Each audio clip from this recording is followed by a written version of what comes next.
House of the Dragon Season 3 Episode 1 started for years.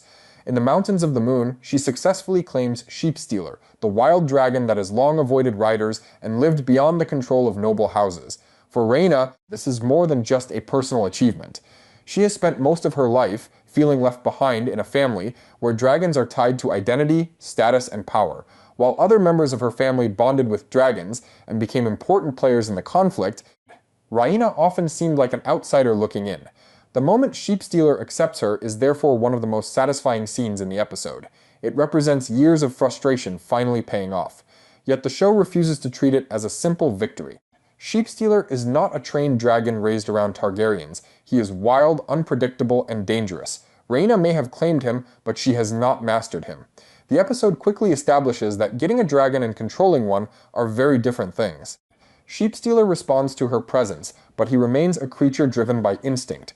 Rhaenyra gains the power she has always wanted, yet she immediately discovers that power comes with responsibilities and dangers she may not fully understand. This becomes one of the central themes of the premiere. Every advantage in the Dance of the Dragons carries a hidden cost. The story then shifts to Aegon and Larys Strong as they attempt to escape. Aegon is a very different man from the king audiences saw earlier in the series. The injuries he suffered have left him physically broken and emotionally exhausted. He is no longer surrounded by guards, advisors, and symbols of royal authority. Instead, he is a wounded fugitive trying to survive.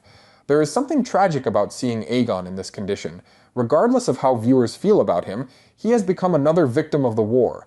The crown that once seemed so important now feels almost meaningless. His focus is no longer on ruling. It is simply on staying alive. Larys remains by his side, acting as both protector and strategist. As always, Larys understands that survival often requires flexibility. He knows when to lie, when to manipulate and get far. Aegon refuses to bend the knee despite his circumstances. Even in defeat, he clings to the belief that he is the rightful king. Larys, however, recognizes that stubbornness will only get them killed. He reveals their identities and negotiates for Aegon's survival. The decision saves Aegon's life, but it comes at a price. Instead of escaping the conflict, Aegon becomes a prisoner. His situation changes, but his freedom remains out of reach. The irony is impossible to miss. The king who once sat on the Iron Throne now finds himself entirely dependent on the mercy of his enemies. Back in King's Landing, Alicent returns to a political situation that is rapidly slipping beyond her control. Her hopes for peace were already fragile, and now they appear almost impossible. The arrangements and assumptions she relied upon no longer exist. Aegon is gone. The balance of power has shifted. The war continues to expand. Every attempt to slow it down seems to fail. Alicent spent much of the previous season trying to find a path that would spare her family from complete destruction. She understood that the conflict was becoming increasingly difficult to contain. Yet every effort she made only seemed to create new complications. Her return highlights how powerless she has become. Once one of the most influential figures in the realm, she now struggles to influence events around her. Decisions are being made by others. Armies are marching, fleets are moving, dragons are preparing for battle. Aemon stands at the center of much of this uncertainty. He is now closer than ever to the power he always believed should have belonged to him. Throughout his life, he has carried resentment over being overlooked. He viewed himself as stronger, smarter, and more capable than Aegon. Now, circumstances have placed him in a position where those beliefs seem validated. Aemon projects confidence, but the episode makes it clear that confidence is not the same thing as stability. The realm remains divided. The Triarchy is preparing to strike. The Blacks continue gathering strength. Every decision carries enormous consequences. Alicent realizes she cannot simply order Aemon to do what she wants. He has grown beyond her direct control. Instead, she appeals to his pride. She tells him what he has always wanted to hear, that he should have been king. The conversation is revealing because it demonstrates how damaged the family has become. Rather than communicating honestly, they manipulate one another. Alicent uses praise as a tool. Aemon seeks validation while pretending he does not need it. The result is another step toward escalation. Instead of reducing tensions, the interaction pushes Aemon further into the conflict. He moves toward Harrenhal and deeper into the war. On Dragonstone, Rhaenyra continues searching for a way to secure victory without causing catastrophic bloodshed. Despite everything that has happened, she still hopes there might be a path that avoids complete devastation. Alicent's earlier proposal remains in her thoughts. The possibility of entering King's Landing peacefully is appealing. It would allow her to claim what she believes is rightfully hers while avoiding the destruction that a full assault might bring.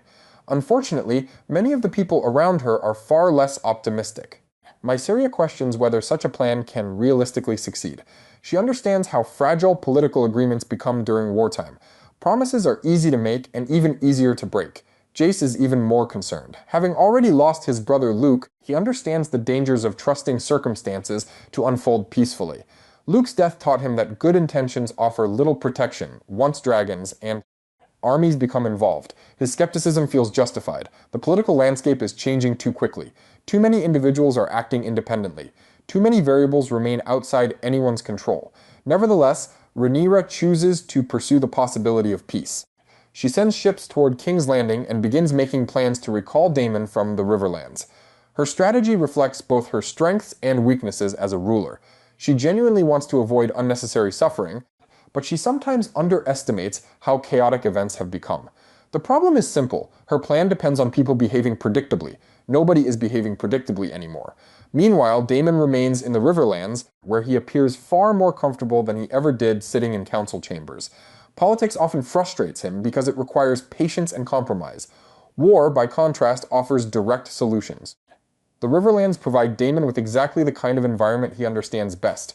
Armies move. Enemies reveal themselves. Decisions produce immediate results. His effectiveness cannot be denied. He inspires loyalty, commands respect, and understands military strategy. Yet the episode also reminds viewers why Daemon remains dangerous. He does not merely tolerate conflict, he enjoys it. That enjoyment creates a troubling contradiction. Daemon is one of Rhaenyra's greatest assets, but he is also one of the least predictable people on her side. His goals often align with hers, yet his methods frequently create additional problems.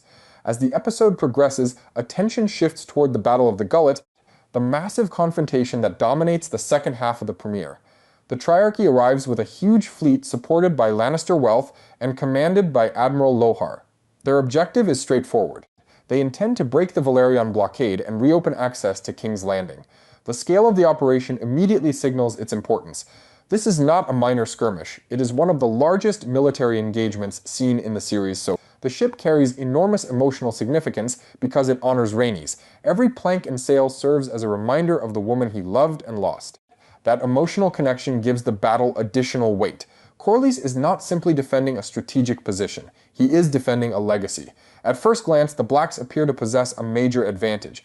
They have dragons. Throughout the history of Westeros, dragons have often functioned as ultimate weapons. Entire armies can be scattered by dragonfire. Castles can be reduced to ruins. Fleets can be destroyed. Yet the Battle of the Gullet demonstrates that dragons are not invincible. The Triarchy arrives prepared. Their ships carry specialized weapons designed specifically to counter dragons. Harpoons and other anti-dragon defenses transform the battlefield into something far more dangerous than expected. Instead of dominating the engagement, the dragons become vulnerable targets. Chaos spreads rapidly. Rhaenyra wants to participate personally. She understands the importance of the battle and recognizes what is at stake. However, Jace intervenes. Believing that protecting his mother is essential, he prevents her from joining the fight. His reasoning is understandable. If Rhaenyra dies, the Black cause could collapse entirely. From a strategic perspective, his decision makes sense. From a personal perspective, it is more complicated. By removing her from the battlefield, Jace also removes her ability to influence events directly. He protects her life but takes away her agency during one of the most critical moments of the war. Jace and Baela instead take to the skies themselves aboard Vermax and Moondancer. Their courage is undeniable. Both understand the risks involved. Both know they may not return. Yet bravery alone cannot control a battlefield of this size. The fighting quickly becomes overwhelming. Ships burn. Dragons maneuver through smoke and fire. Commands become difficult to communicate. Every moment introduces new dangers. The situation worsens when Vermax is struck. A wounded dragon creates immediate confusion. Dragons are powerful, but they are also living creatures capable of fear and pain. Once injured, Vermax becomes harder to control. Baela is forced to shift her attention toward helping Jace rather than attacking enemy forces. What should have been a coordinated assault begins to unravel. The Blacks gradually lose control of the engagement. Meanwhile, Corlys fights desperately at sea. His experience allows him to anticipate enemy movements and exploit weaknesses. Few commanders understand naval warfare better than the Sea Snake. However, Admiral Lohar proves to be a formidable opponent. Rather than serving as a simple obstacle, Lohar emerges as a capable strategist capable of matching Corlys move for move. Their confrontation becomes one of the battle's most compelling elements. The fighting intensifies when the Queen Who Never Was is rammed. The damage is severe. For Corlys, the attack feels personal. The ship represents memories, history, and loss. Watching it suffer destruction mirrors the broader devastation consuming his family. Eventually, Corlys is thrown into the sea. The image is symbolic. One of the greatest sailors in Westerosi history disappears beneath the waves during a battle that threatens everything he has built. His fall creates a leadership vacuum that others must fill. Aelin rises to the occasion. Throughout the battle, he demonstrates courage and determination. Faced with overwhelming circumstances, he refuses to retreat. His growing importance hints at larger developments still to come. Just when the situation appears desperate, Rhaena arrives riding Sheepstealer. For a brief moment, her arrival seems like the answer the Blacks need. A new dragon entering the battle should shift momentum dramatically. Instead, the opposite happens.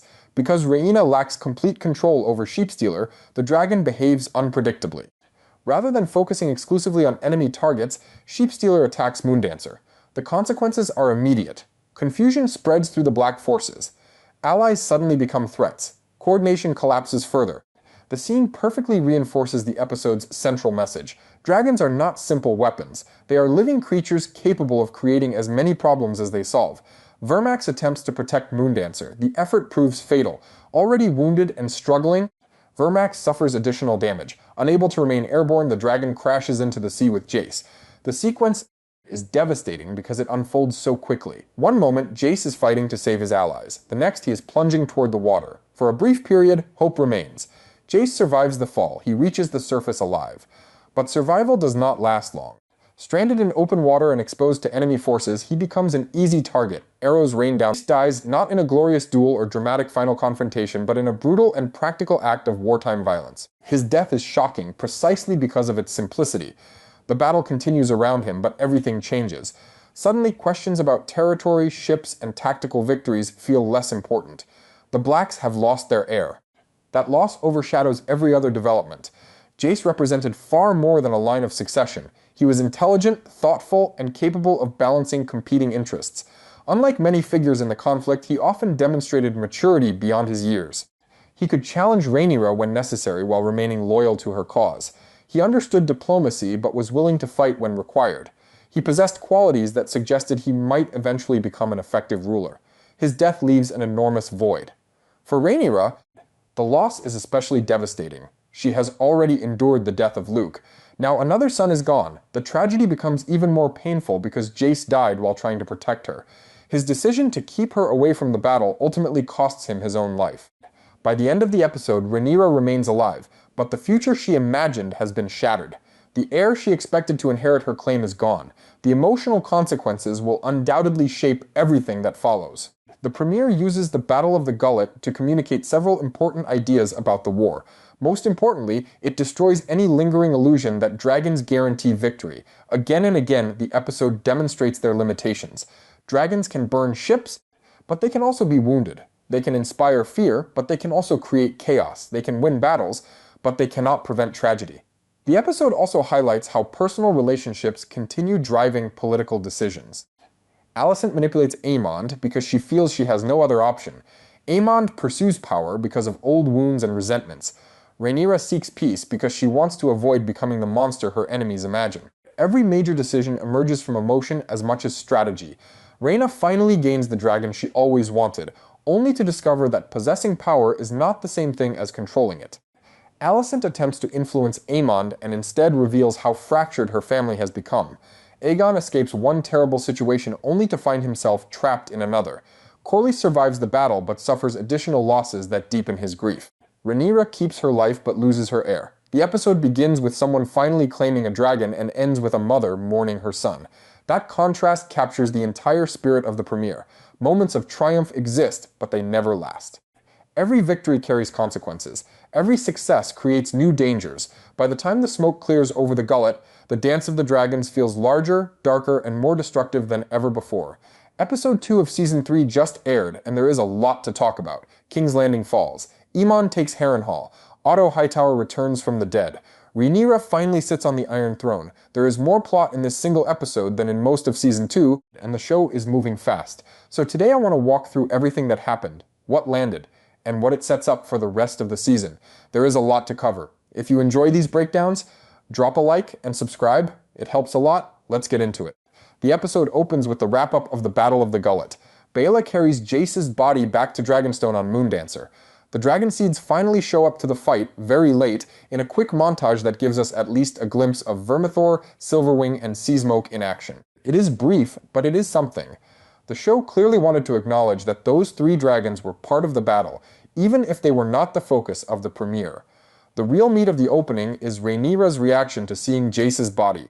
Emma Darcy gives one of their best performances of the entire show in this scene. The grief is raw. The anger is raw. The rapid cycle through denial, anger, and deep depression anchors the front half of the episode. The way Rhaenyra clutches Jace and demands he explain why he disobeyed her is genuinely difficult to watch in the best possible way. You feel the loss in your chest. You feel the betrayal in your gut. This is the kind of moment the show was built for, and the performance carries it. What makes the scene work even more is the framing. Rhaenyra has now lost 2 sons in this war. Lucerys was killed by Aemond at the end of Season 1. Jace has now died because of decisions she and her family could not control. The grief is not just for Jace. It is for what her ambition has cost her so far.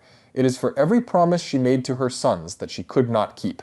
The show lets that weight sit on her face without rushing past it, and the result is one of the most emotionally complete scenes the show has ever shot. Baela also lets Rhaenyra know that the wild dragon sheepstealer was the cause of Jace's death. She does not name the writer out loud. The show is leaving that thread hanging for now. But the secret of who is actually flying Sheepstealer is going to be one of the most interesting tensions of the entire season. Baela in general continues to be one of the most quietly impressive characters in the show. She just lost her future husband. She just witnessed a disaster. She is the one who carried his body home. And she is still composed enough to deliver the news with grace. Bethany Antonia is doing a lot with very few lines, and the show keeps using her well. Every scene she is in feels weighted with the kind of restraint we almost never get from other characters in this show. While Rhaenyra is grieving, the Valerians are searching for Corlys. Alyn scours the beach. Baela and Adam search from the air. Eventually Corlys is found, half broken, sitting near the wreckage of his ship. High tide is still burning in the distance. The whole scene plays out in a kind of quiet shock. The man who spent his entire life building the most powerful fleet in Westeros is sitting in the sand, watching his life's work burn down behind him, and then he gets the line, the one book readers have been waiting for since the show started. If this be victory, I pray I never see another. Steve Toussaint delivers it with weight. The camera lingers on his face. The grief is real. The exhaustion is real. And it sets up what is honestly one of the most emotionally satisfying beats of the episode. Corlys finally acknowledges Aelin as his son and bestows the Valerian name upon him. It is left a bit ambiguous if Adam officially gets the name yet, though he already has a dragon to lean on, which kind of speaks for itself. 2 seasons of Alan quietly serving a father who refused to claim him, and now it is happening. It is a payoff that has been earned, and Steve Toussaint and Abubakar Salam play it beautifully. There is no big speech, no teary monologue. Just a father finally saying out loud what everyone has known for a long time. This is what House of the Dragon does best. Small, intimate moments between 2 people who have unresolved history. The Valerian storyline has always been one of the strongest threads in the show, and this scene proves it. The contrast is also worth noting. Corlys spent decades refusing to claim his sons because of his commitment to House Valerian's purity. Watching that wall come down in the same episode, where his ancestral seat burns, is one of the more elegant pieces of writing the show has given us. He has lost almost everything. The only thing he has left to give his family is a name, and he finally gives it. From the Valerians, we move to the Vale, where Rhaenyra is dealing with the fallout of her decisions. She got Jace killed. She knows it. The show is not subtle about her guilt. Phoebe Campbell does some of her best work of the series here. There is a heaviness on her shoulders, a real understanding of what she has done. You can see her trying to explain herself. You can see her trying to make sense of what just happened. And you can see that she does not have a defense that anyone is going to accept. Jane Eyre, played by Amanda Collin, is furious, and rightly so. Rhaena was supposed to be on a merchant ship heading to Pentos with Rhaenyra's 2 youngest sons. She was supposed to be keeping them safe. Instead, she ran off, bonded a wild dragon, and got the Crown Prince killed. But Jane is far from accommodating. She does not make a quiet deal. She outright sends Rhaena away, showing zero empathy for the situation. Rhaena is essentially exiled into the wild, though having Sheepstealer guarantees her survival. The Vale is a big place. Mountains, forests, rivers. A girl with a dragon can disappear into it if she has to. It is a smart scene. Amanda Collin is a great actress, and she immediately makes Jane feel like someone with her own agenda. Every word she says has a calculation behind it. She is not warm, she is not cruel, she is a ruler making a ruthless decision in a bad situation. The Vale has stayed out of the war so far. Hiding Rhaenyra would change that. So Jane does what she has to do. What I love about this scene is what it sets up for the rest of the season. Rhaenyra now has a dragon she barely controls. She has a secret that could get her killed. She has lost her place in her own family, and she is alone in a region that does not want her. Every time we cut back to her this season, there is going to be tension. The show has built a slow burn arc here that is going to pay off, one way or another. Then we cut to the Riverlands, where Daemon's army is celebrating a recent victory. This is one of the more relaxing scenes of the season so far. Daemon is in good spirits for the first time in what feels like forever. The Winter Wolves are drinking and laughing around the fire. Roddy the Ruin and Black Aly get more screen time, which is welcome because they are two of the strongest new additions to the cast. Tommy Flanagan continues to be perfect as Roddy. There is a stillness to him, a quiet menace. You can tell this is a man who has fought in dozens of battles and walked away from all of them. The way he carries himself makes every scene he is in feel a little more grounded. Even in a celebration scene, you get the sense that he is already thinking about the next battle. Black Aly is also a great addition. Annie Shapiro brings real charisma to a character who could have easily been forgettable. She fits naturally into the Winter Wolves dynamic, and she gives Daemon a sparring partner who is not intimidated by him. The chemistry between her and Matt Smith is sharp. She gives him a kind of equal he has not had in a long time. The celebration is short-lived. News of Jace's death arrives, brought by Sir Simon Strong. Daemon goes quiet. He gives orders for the army to march toward King's Landing. He gets on Caraxes. He flies to Dragonstone to be with Rhaenyra. Before he leaves the Riverlands, he has one last conversation with Alys Rivers. Alys asks for a boon. She wants Rhaenyra to give her Harrenhal. Daemon laughs. He cannot give her that. Even if he wanted to, Rhaenyra would never agree. Harrenhal is one of the most important castles in the Riverlands. Handing it over to a mysterious woman with no titles or political backing would raise too many questions at court. Alys warns him. He should not return to Harrenhal. There is a weight to that warning. She knows something he does not. And whatever is coming, she is no longer on his side. Gale Rankin sells the shift perfectly.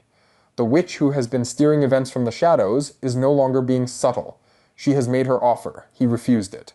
And now she is going to act in her own interest. This is the kind of setup that pays off later. Elise is going to be one of the most important characters of the season. Her storyline is just beginning. And the next time she is on screen, the dynamic has already changed completely. Meanwhile, on the other side of the war, we get what might be my favorite storyline of the episode. Aegon and Larys are still on the run. They were initially captured by Rhaenyra loyalists, but when Triarchy pirates attacked the mainland, they used the bloody scuffle between their captors and the newly arriving troops as their window to escape. Aegon even manages to kill one of his captors with a broken arrow. That moment is great. Aegon has spent most of the season being carried around like luggage, broken in body and barely holding on.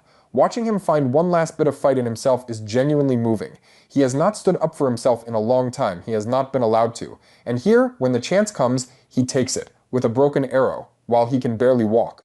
Tom Glencarny is doing career-best work here, dragging his broken body forward. Every movement looks painful, every line is delivered with a kind of exhausted resignation. And yet, there is humor, there is humanity. The chemistry between Matthew Needham and Glencarny is excellent. It feels like a buddy comedy tucked inside a war drama, and every scene they share lands. Larys, in particular, has become one of the most quietly fascinating characters in the show. He is calculating in a way that no other character in the series quite matches. He always has a backup plan. He always has a quiet observation. He always has another move ready before anyone else has finished thinking. And his loyalty to Aegon, whatever shape it takes, is one of the more interesting threads of the season. He could have abandoned the king at any point. He has not. And whatever he is playing at, the show has been very careful not to spell it out. Aegon insists on heading to Rook's Rest, against Larys' advice. He wants to see what is left of his dragon Sunfire. I cannot wait to see where this storyline goes. Aegon and Larys on the road is some of the best material the show has given us. Two broken men slowly making their way across a country that already considers them ghosts.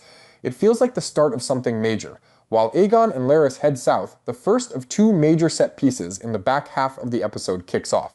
Criston Cole and Gwaine Hightower are marching through the Riverlands toward Harrenhal when they see Vhagar fly overhead, the biggest dragon in the world. Heading to the castle Daemon just abandoned. We do not get much of Criston this episode, but the brief moment we do is loaded. He sees Vhagar fly past, and the look on his face says everything. He is afraid, he is impressed, he knows what is coming, and he knows he is not in control of any of it. Aemond and Vhagar arrive at Harrenhal. Vhagar burns the few defenders left around the castle. Aemond walks through the smoke and the bodies, cutting down anyone still standing. It is the first real fight scene Ewan Mitchell has gotten in a long time, and he is incredible in it. There is a precision to his movements, a coldness in his eyes. You can feel the years of training that Criston Cole put into him. You can feel the bitterness he has been carrying his whole life. He fights his way to the Great Hall. There, eating dinner with his sons, is Sir Simon Strong. Simon tries to do what he did with Daemon. He surrenders. He offers food. He tries to charm his way through it. The problem is, Aemond is not Daemon. Aemond demands Simon draw his sword. Simon refuses. In a deliberate dark parallel to Daemon accepting Simon's surrender last season, Aemond chooses pure violence. He kills him anyway. Then he fights Simon's sons. He kills them too. But one of them lands a lucky blow first, stabbing Aemond through a gap in his armor. Aemond stumbles. He collapses on the floor of the Great Hall, bleeding from the side. And out of the shadows, Alys Rivers appears. He looks up at her. He says one word, help. This is the scene the entire season has been building toward. Aemond at his most vulnerable, with the witch who has been waiting for him. Whatever Alys wants from him, she is about to get it. The setup is incredible. Aemond is now alone with a woman who has been steering events for episodes. He is wounded, he is desperate, and he is asking her for help. Ewan Mitchell and Gail Rankin are going to be one of the most important pairings in the show going forward. Their dynamic is loaded with possibility. Both characters are calculating, both are hungry, both have reasons to use the other, and both are walking into something neither of them fully controls. Pour one out for Sir Simon Strong, though. Simon Russell Beale brought real warmth to a character who could have easily been forgettable. Fans are already mourning that he died as he lived, interrupted at his meals by unanticipated, violent guests. He was one of the few characters who consistently brought levity to the show. He shushed Daemon. He made dinner feel like a scene from a quieter, kinder story. He was a bright spot in a very dark show. He deserved better. But his death also tells us exactly who Aemond has become. The boy Daemon let live a season ago is dead to a man who has run out of patience for charm. While Aemond bleeds in Harrenhal, the second big set piece is moving into place. The show cuts to King's Landing, where Alicent is putting her plan into motion. The show has decided that Alicent is the secret saboteur opening the gates of the Red Keep for Rhaenyra. Alicent meets with Sir Luther Largent, the commander of the Gold Cloaks. Played by Tom Cullen, Luther is one of the strongest new characters of the season. He has real screen presence. He immediately feels like someone who matters. Alicent convinces him to stand down when Rhaenyra arrives. Then she gets Helaena to order the guards on the wall to stand down too. The plan moves forward. Olivia Cooke is doing some really nuanced work here. You can see Alicent calculating every move. You can see how scared she is. You can see how committed she is to ending the war on her terms. This is not the same Alicent we met in Season 1. This is a woman who has been broken by what her family has become, and is now trying to find a way to save what little is left of it. Fia Sabin is also excellent as Helaena. There is a quiet sweetness to her performance. She just wants to raise chickens. She just wants the world to be still. The fact that she is helping her mother dismantle the Greens from the inside, while still being herself, is one of the most heartbreaking threads of the episode. There is also a moment in the episode where Alicent runs into trouble with Lord Jasper Wyld, the Master of Laws. The show handles this in a heavier way than it needed to, and it is the part of the episode that has gotten the most pushback from viewers. I will leave it at that, but it is worth flagging that the writing around Alicent continues to be one of the harder parts of the show to watch. She deserves more agency than she has been given. Back on Dragonstone, Daemon arrives to find Hugh and Ulf there, having abandoned their post on the Isle of Faces. He is furious. He slaps Ulf across the face. He reminds them that they are not princes. They are commoners on dragons. This is one of the first real signs that the dragon seeds are not going to stay loyal to Rhaenyra. The show is planting the seeds for a betrayal that book readers know is coming. Daemon's harshness here is going to be remembered by Hugh and Ulf, and what they do with that memory later is going to shape the second half of the war. Daemon also runs into Mysaria, his former lover, who has become one of Rhaenyra's closest advisors. The two have a tense conversation. Daemon clearly does not trust her. She clearly does not trust him. There is real history between them, and the show is letting it simmer. Eventually, Daemon gets to Rhaenyra. He tells her that Vhagar has been sighted near Harrenhal. Rhaenyra finally gets out of bed. She puts on her armor. She announces that she, Daemon, and the dragon seeds are flying to King's Landing. She also delivers what might be the hardest line she has ever given in the show. When Sir Laurent, the Kingsguard who locked her in her room, offers his life as punishment, Rhaenyra coldly tells him Sir Laurent can choose how he dies. It is a definitive Black Queen moment. Cold. Practical. The version of Rhaenyra fans have been waiting for. If the show gives us more of this Rhaenyra in the back half of the season, the character is going to land. Then we get to the big sequence. Rhaenyra and Daemon with the dragon seeds in the sky arrive at King's Landing. The visuals are stunning. 4 dragons sweeping over the city. The gold cloaks standing down. The walls undefended. Daemon and Rhaenyra landing in the city itself and fighting their way into the Red Keep. Daemon's fight scenes in the Red Keep are excellent. He is genuinely terrifying with a sword. Matt Smith is at his best in physical scenes like this, and the show is letting him cook. They reach the throne room. Inside, they are surrounded by men-at-arms loyal to Aegon. Things look bad, and then Luther Largent walks in with the gold cloaks, having switched sides as Alicent arranged. The trap closes. The Red Keep falls. There is a wonderful callback here to Game of Thrones, where the gold cloaks famously betray Ned Stark in Season 1. This time the betrayal goes the other way. It serves the side we are rooting for. The show is clearly aware of the parallel, and uses it well. Tom Cullen and Matt Smith play the scene with real history between their characters, even though they have only just met on screen. But the bigger surprise is still coming. Aegon is nowhere to be found, so Rhaenyra cannot execute the man she came to overthrow. Instead, Daemon takes her to the dungeons, and in one of the dungeons, waiting like a present, is Otto Hightower. This was the twist nobody saw coming, and it perfectly encapsulates Larys's chaotic brilliance. Larys kept Otto imprisoned under Alicent's nose ever since Aegon dismissed him. Locked in a cell, forgotten. His own daughter and his own grandson kept ruling above him without ever knowing he was alive. It is also the move that tells you everything about how dangerous Larys really is. Even on the run with a broken king, he is still planting traps. He knew that one day someone was going to come looking through the dungeons, and when they did, they were going to find a gift big enough to define the politics of the rest of the war. Rhys Ifans is fantastic in this scene. Otto looks older, more tired, more resigned. He knows he is about to die, he just wants it to be quick. Daemon brings him to the throne room. He hands Rhaenyra his sword, Dark Sister, and tells her that the people need to see her take a Hightower head herself. The execution itself is messy. Rhaenyra cries through it.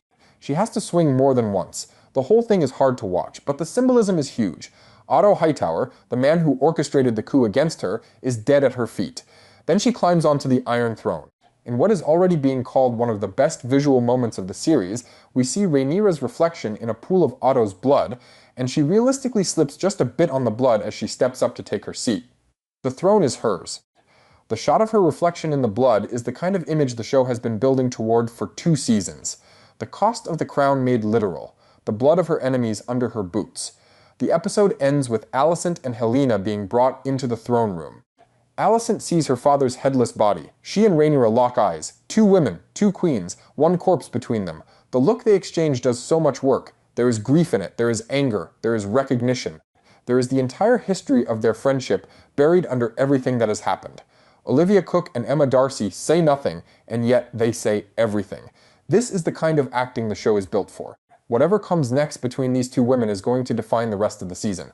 So that is episode 2. A lot happened. King's Landing fell. Aemon claimed Harrenhal. Alice Rivers finally got her hands on a Targaryen prince. Otto Hightower returned and then immediately died. Rhaenyra took the throne. The Velaryons are finally a real family. Aegon and Larys are heading towards something big. Rhaenyra is hiding in the wild with a secret that could change everything. The pacing was fast. The performances were strong. The visuals were stunning. The show is clearly aware that there are only 6 episodes left, and it is not wasting any of them. The title of House of the Dragon's 3rd episode of Season 3, Rhaenyra Triumphant, is a piece of deliberate irony. After a season that opened with the Battle of the Gullet and the death of Jacaerys Velaryon, Rhaenyra Targaryen has at last taken King's Landing and seated herself on the Iron Throne. By every conventional measure of the Dance of the Dragons, she is won. Yet the episode, which aired on July 5th, 2026, spends its entire runtime demonstrating that the triumph of its title is a mirage. Winning a throne, it argues, is not the same as ruling from one, and the crown Rhaenyra spent 2 seasons pursuing may be the very thing that destroys her. Structurally, the episode is the boldest experiment the series has yet attempted, and understanding why it works requires remembering how this show usually operates. House of the Dragon has always been an ensemble machine. Its episodes conventionally cut between camps and castles, between the blacks and the greens, between King's Landing and Dragonstone and Old Town, balancing a dozen perspectives so that the audience always knows more than any single character does. That structure has served the show's chess game plotting well, but it has also kept viewers at a strategic remove. We have watched the Dance of the Dragons the way a maester might read about it in a history from above, with the full board visible. This episode discards that vantage entirely. With the exception of one crucial excursion, it locks its perspective to Rhaenyra and refuses to leave her side for the full hour, producing what several critics have already called the moodiest and most singularly character-driven episode in the show's run. The decision transforms the audience's relationship to the new queen in ways that no amount of conventional cross-cutting could achieve. We do not observe Rhaenyra's first days of rule from a safe narrative distance, we are sealed inside them with her. Every slight lands on us as it lands on her. Every whispered doubt in a corridor, every hesitation from a counselor, every scratch and skitter of rats behind the walls of the Red Keep registers at the pitch she hears it. Information arrives when it arrives for Rhaenyra, which means the audience is stripped of its usual omniscience and made to share her blind spots, a formal choice whose consequences detonate in the episode's final minutes. The form becomes the argument. Power isolates. The view from the throne is claustrophobic, and a queen who cannot see beyond her own walls is a queen who can be deceived. It is the kind of perspective-locked storytelling that television rarely risks in a franchise this large, and it recalls the best bottle-adjacent hours of prestige drama in which a show pauses its plot machinery to find out what its central character is actually made of. What this episode finds inside Rhaenyra is not reassuring. There is also a quieter structural intelligence at work in the timing of the experiment. The show could have attempted an hour like this at any point, but it chose the moment immediately after victory, the moment when, by the logic of conventional storytelling, the tension should be draining out of the season. Instead of letting the capture of King's Landing function as a climax, the episode treats it as an inciting incident, and the perspective lock is what makes that inversion legible. Seen from outside, Rhaenyra's first days as queen would look like administration, audiences, petitions, appointments, the unglamorous machinery of a new regime settling in. Seen from inside, the same days are an ordeal, and the gap between those two views, between how the court sees its queen and how the queen experiences her court, is where the episode lives. Within that claustrophobia, the hour charts an unraveling that is all the more unsettling for how quiet it is. Nothing in King's Landing goes the way Rhaenyra wants, and the episode is patient, almost cruel, in cataloging the accumulation of small failures. She is grieving Jace, the son and heir whose death at the gullet hangs over every scene she plays, and the show is wise enough to understand that grief does not announce itself in speeches. It shows up in the beat too long she takes before answering a question, in the way ordinary business seems to reach her from a great distance, in flashes of temper directed at targets that have not earned them. Grief is a poor foundation for statecraft, and Rhaenyra is being asked to build an entire government on top of it. Around that private wound, public anxieties multiply. Elisa's sons remain loose and unaccounted for, Aemon somewhere beyond the city with Vhagar, a threat she can neither locate nor strike at, and the not knowing corrodes her more effectively than any open battle could. A crown that was won by dragons turns out to be useless against absences, and then there are the rats. The infestation spreading through the Red Keep is the episode's central symbol, and the show wields it with an insistence that stops just short of the surreal. The vermin in the walls are the rot in her reign made literal, small, scurrying problems that no dragon can burn away, multiplying in the dark while the queen sits above them on a chair made of melted swords. The rats cannot be parleyed with, cannot be executed, cannot be intimidated into bending the knee. They simply persist, and their persistence mocks the entire vocabulary of power that Rhaenyra has spent her life learning. There is something almost Shakespearean in the conceit, the ruler tormented not by armies but by an infestation, the body of the castle turning against its new occupant, and the episode leans into that register, filling its corridors with shadows and its soundscape with the suggestion of movement just out of sight. Whether the rats are as numerous as Rhaenyra believes, or whether her perception has begun to outrun reality, is a question the episode pointedly declines to settle. That ambiguity is the point. The stress of power, the paranoia of unseen enemies, and the undertow of loss combine to show just how fragile the queen's grip on her own mind has become. The woman who fought a war to prove she could rule is, in her very first days of ruling, cracking at the seams, and because the episode never leaves her perspective, we cannot be entirely certain which of the threats pressing in on her are real and which are the products of a mind under siege. Few shows would dare to make their protagonist this unreliable this quickly, and it is to the episode's enormous credit that Rhaenyra's deterioration never plays as a betrayal of the character. It plays as the logical consequence of everything she has survived and everything she has done to survive it. The episode is also careful to show that her deterioration has a political dimension, not merely a psychological one. A court reads its ruler the way sailors read weather, and every crack Rhaenyra shows in private is registered, measured, and repeated by the people around her. Servants exchange glances, counselors soften their reports, the men who bent the knee a week ago begin to calculate how firmly it is worth staying bent.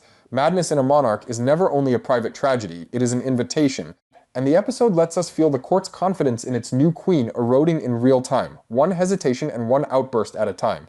Rhaenyra seems to sense this too, which only tightens the spiral. Aware that she is being watched for weakness, she performs strength she does not feel, and the performance costs her the little composure she has left.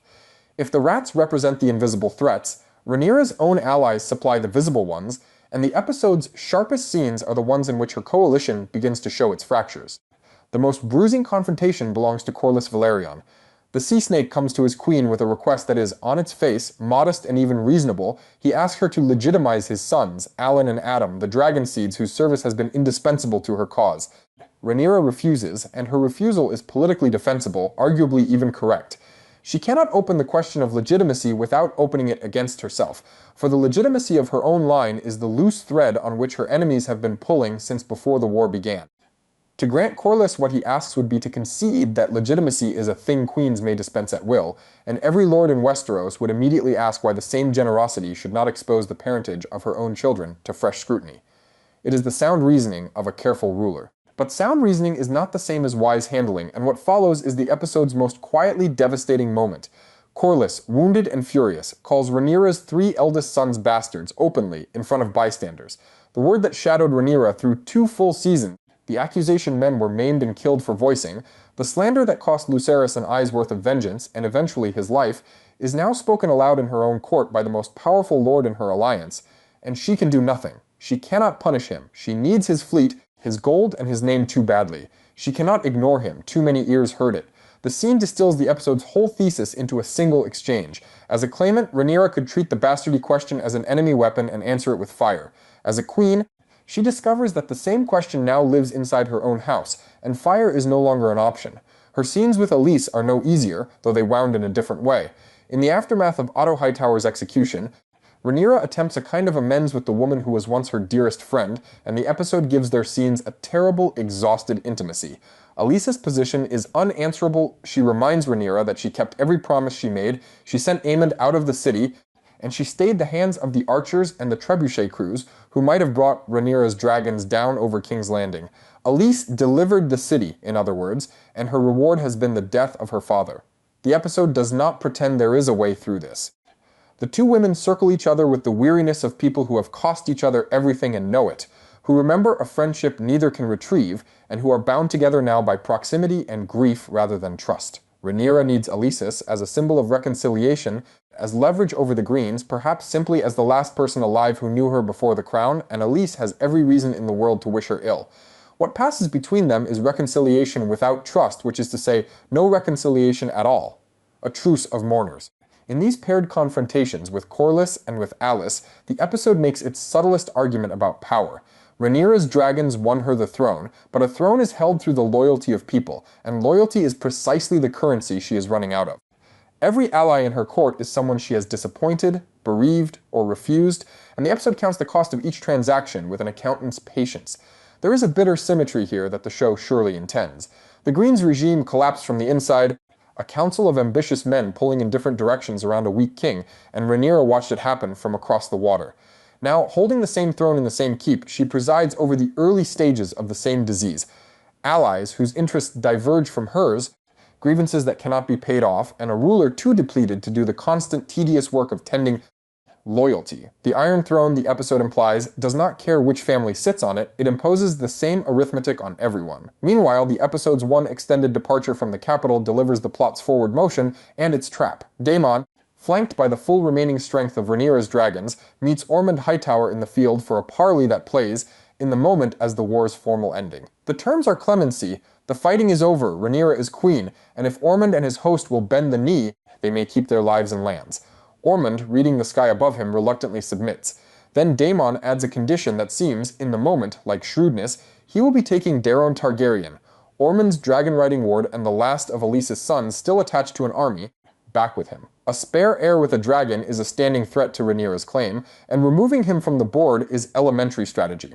The scene is staged as a victory, the kind of clean, dragon-enforced capitulation that Rhaenyra desperately needs and that the season has so far denied her. It is exactly the news a struggling new queen would want to hear, which is precisely why it is false. The boy surrendered into Daemon's custody is not Daeron Targaryen at all, but a decoy, a fake produced to keep the Blacks distracted and self-satisfied while Ormond makes his real move. His host has taken the city of Tumbleton and sheltered Daeron's dragon, Tessarion, behind its walls.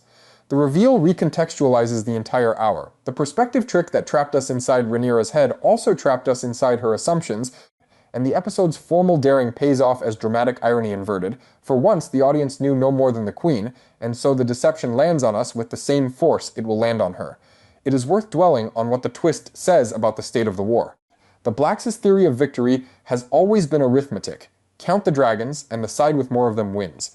Ormond Hightower has just demonstrated that the arithmetic can be beaten with theater. He gave the dragons exactly the spectacle of submission they came for, paid for it with a false boy, and walked away with a fortified city and an intact dragon of his own. Rhaenyra's greatest vulnerability, the episode suggests, is no longer Vhagar or any enemy in the field. It is her own need to believe that she has already won, the exhaustion of a grieving woman reaching for any evidence that the worst is over. The daemon of it all deserves attention too. That the deception happens on his watch is no accident of plotting. Daemon has always been the Blacks' instrument of decisive force, the man sent when a problem needs to end, and the episode uses that reputation against him. He conducts the parley as a formality, a victory lap with dragons for punctuation, because in his experience the sight of 3 dragons overhead has always been the end of the argument. Ormond understands this about him and plays directly into it, offering Daemon exactly the surrender his self-image expects. The rogue prince, of all people, is beaten not with steel but with a piece of theater aimed at his vanity, and because the episode's structure has kept us inside Rhaenyra's limited view, we share his complacency right up to the moment it is punctured. It also matters that the false prize is Daeron. The youngest of Alysa's sons has been a spectral presence in the series so far, often mentioned and never centered, and the episode converts that long absence into a weapon. A boy nobody on the Black side would recognize on sight is the perfect boy to counterfeit. What has been a running curiosity among viewers becomes, retroactively, a trap the show has been setting for 2 seasons. Tumbleton, a name that readers of Fire and Blood will recognize with a shudder, now sits on the board like a loaded weapon, and the season's back half has its detonator. Taken together, the hour succeeds because it understands something that the wider franchise has occasionally forgotten. The most dangerous enemy in the Dance of the Dragons is not any rival claimant but the throne itself, and the most compelling battles are the ones fought inside a single character. None of it would hold without Emma Darcy, who carries the episode almost single-handedly and delivers what may be the defining performance of the series so far. Darcy renders Rhaenyra more dynamic, more understandable, and more terrifying than she has ever been. Terrifying not because she has become a villain, but because we can trace, beat by beat, the pressure turning a sympathetic woman into something harder and stranger, and we cannot say where the transformation will stop. The devolution never asks for our judgment, it asks for our recognition, and that is a far more uncomfortable demand. Critics have responded accordingly, with some calling it a masterpiece hour, and even the kind of patient, character-first storytelling that Game of Thrones' final season promised and failed to deliver. The comparison is instructive. Where that show's endgame rushed its queen's collapse into a single infamous pivot, this episode slows the same essential story, a Targaryen ruler curdling under the weight of power, grief, and suspicion, down to the granular level of daily governance, and finds in the slowness a tragedy that feels earned rather than imposed. Whether the season can sustain this register remains an open question. Perspective experiments are, by their nature, hard to repeat, and the fake Daeron twist obligates the show to return to its ensemble sprawl soon enough. There is also a real narrative debt coming due.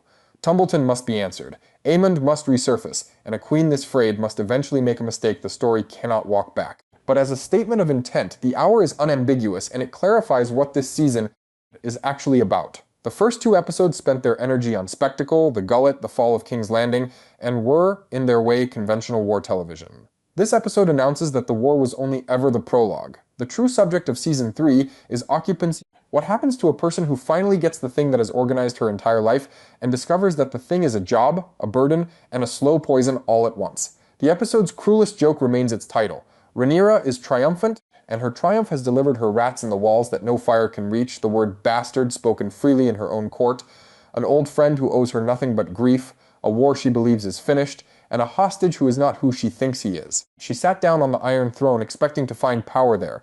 What she found instead is the truth every ruler in this story learns too late. The throne does not end the war for legitimacy, it only moves the battlefield inside. The crown is hers, everything else is slipping away. Last night, a few hours before the episode aired, I put 5 predictions going. But first, the basics, for everyone using this as their catch-up. Episode 4 is called Tumbleton. We're officially at the halfway point. And for the book readers wondering, I'll say it now and explain later, this was, by a wide margin, the least faithful episode to Fire and Blood this show has ever produced. Almost nothing in it comes from the page. Keep that in your pocket. It matters by the end. The episode opens in the gentlest way this show has ever opened anything. A rabbit, a quiet stream, Tumbleton at peace for about 90 seconds. Then the Hightower host arrives to remind us what an occupation actually looks like from the ground. 15,000 men, billeted through the town, 3 soldiers to a house, whether the family living there likes it or not. And the show immediately gives the occupation a face we know. Kat, Hugh's wife, staying with her brother, now has 3 of Ormond's soldiers sleeping under the same roof. One of them, a man called Garrick, makes it clear within about a minute of screen time exactly what kind of danger he is to this household. If you watched my Dragon Seeds video, you know I've been calling Hugh's family in Tumbleton the most important detail of the season.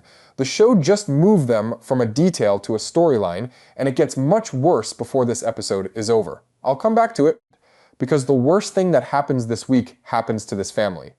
But the Tumbleton thread has a bigger bomb to drop first, and it's the one the fandom will be arguing about all week. We finally properly meet Daeron Targaryen. The real one. And here's the reveal. He's been on screen since the premiere. The red-headed squire standing quietly at Ormond's side all season, the boy nobody named, is the youngest son of Viserys and Alicent. The decoy handed to Daemon last week was cover for a prince. Now, I try not to spend too much time on victory laps, but I'm going to allow myself this one, because it's the best call this channel has made.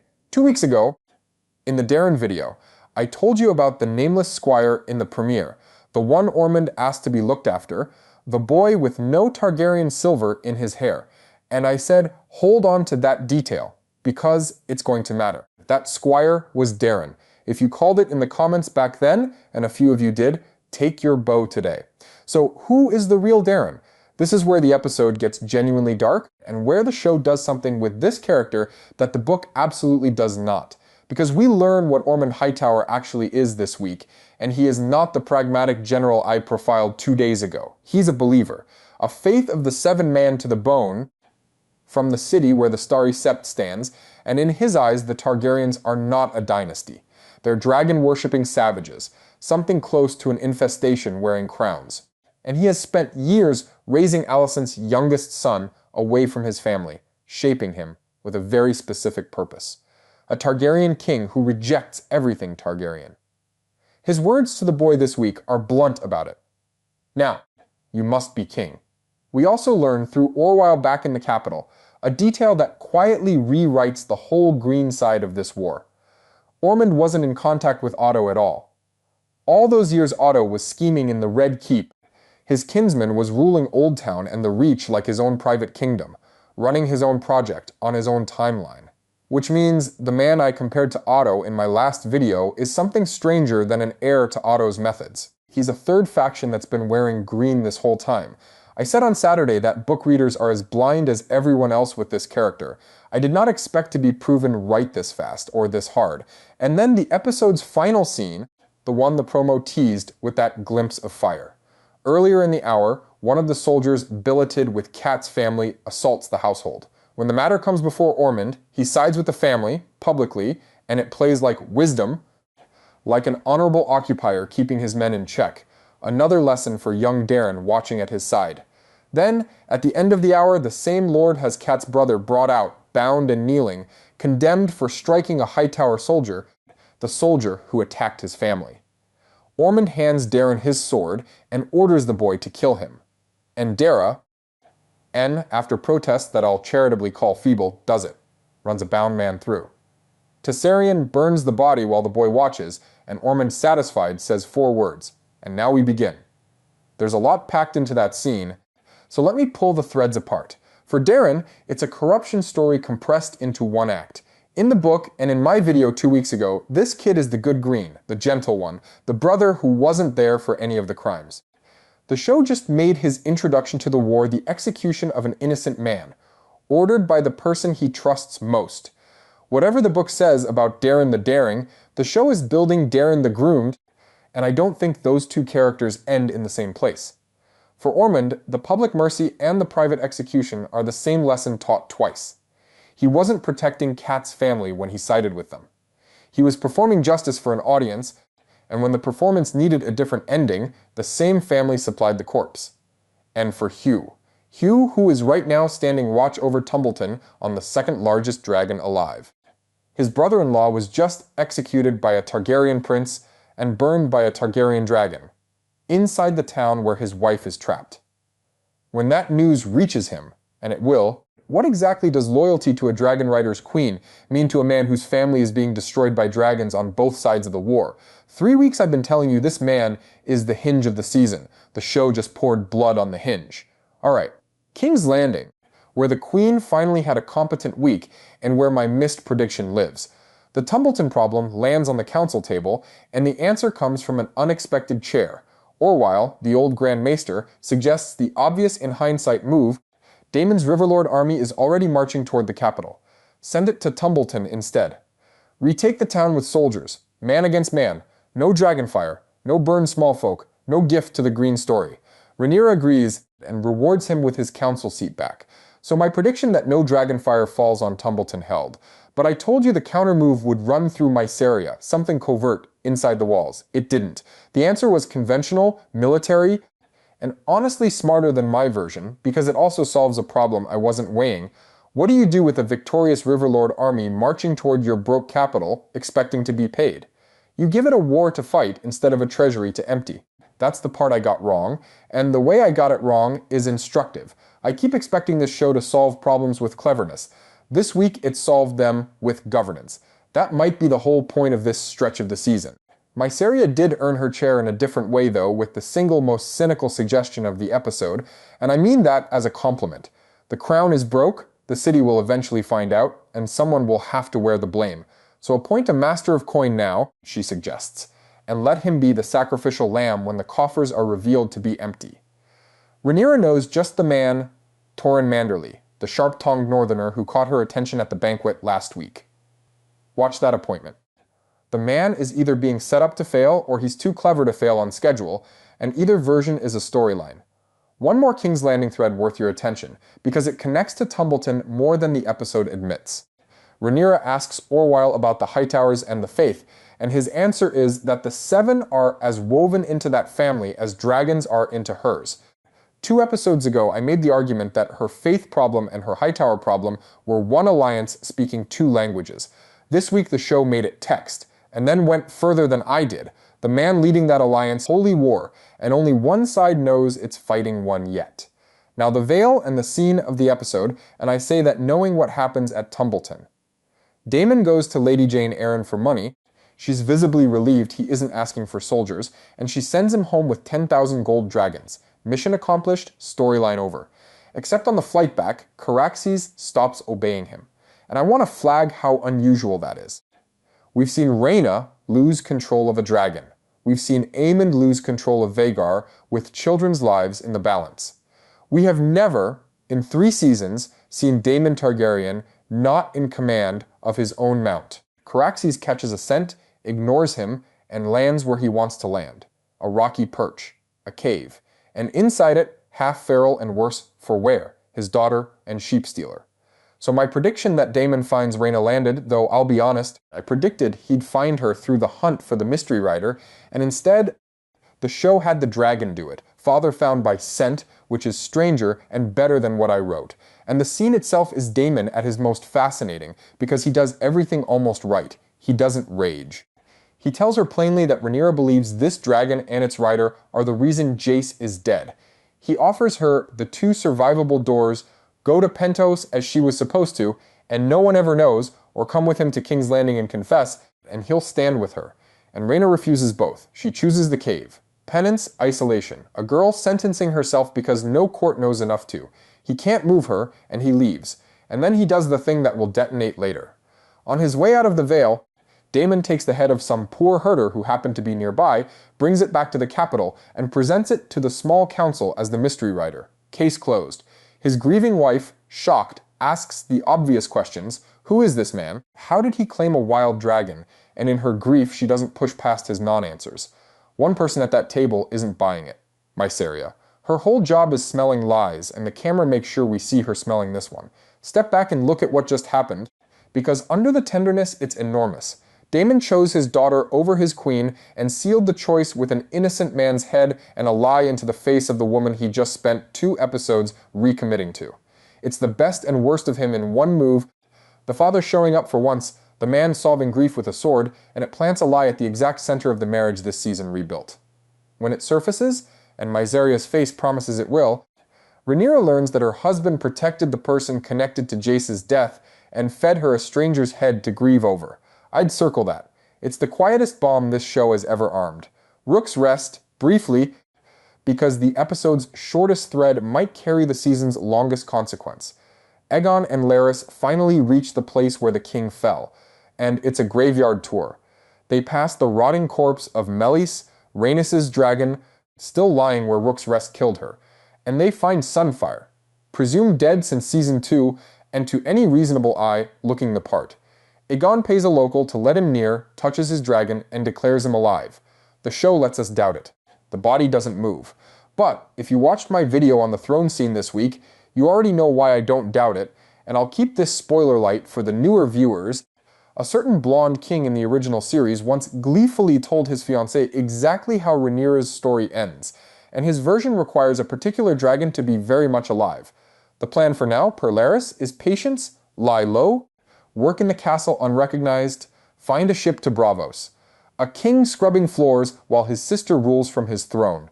The humbling of Aegon is quietly becoming one of the better arcs in the show, and I didn't expect to ever type that sentence. 2 smaller threads before the scorecard, both of which are going to matter. Criston Cole and Gwaine Hightower get their update, and it's grim from their side of the board. The Baratheons haven't sent the troops they promised, and word reaches them that Aemond never arrived at Harrenhal with Vhagar. Now, we watched Aemond take Harrenhal in Ravens, or something has happened to Aemond since we last saw him bleeding on Alice River's floor. The show pointedly kept him off screen this week, which I notice, and file under things the show wants us nervous about. Meanwhile, Gwaine wants to join Ormond at Tumbleton, and Criston, badly outnumbered, wants night raids and ambushes against the River Lords, anything that keeps the fight man-to-man and away from dragons.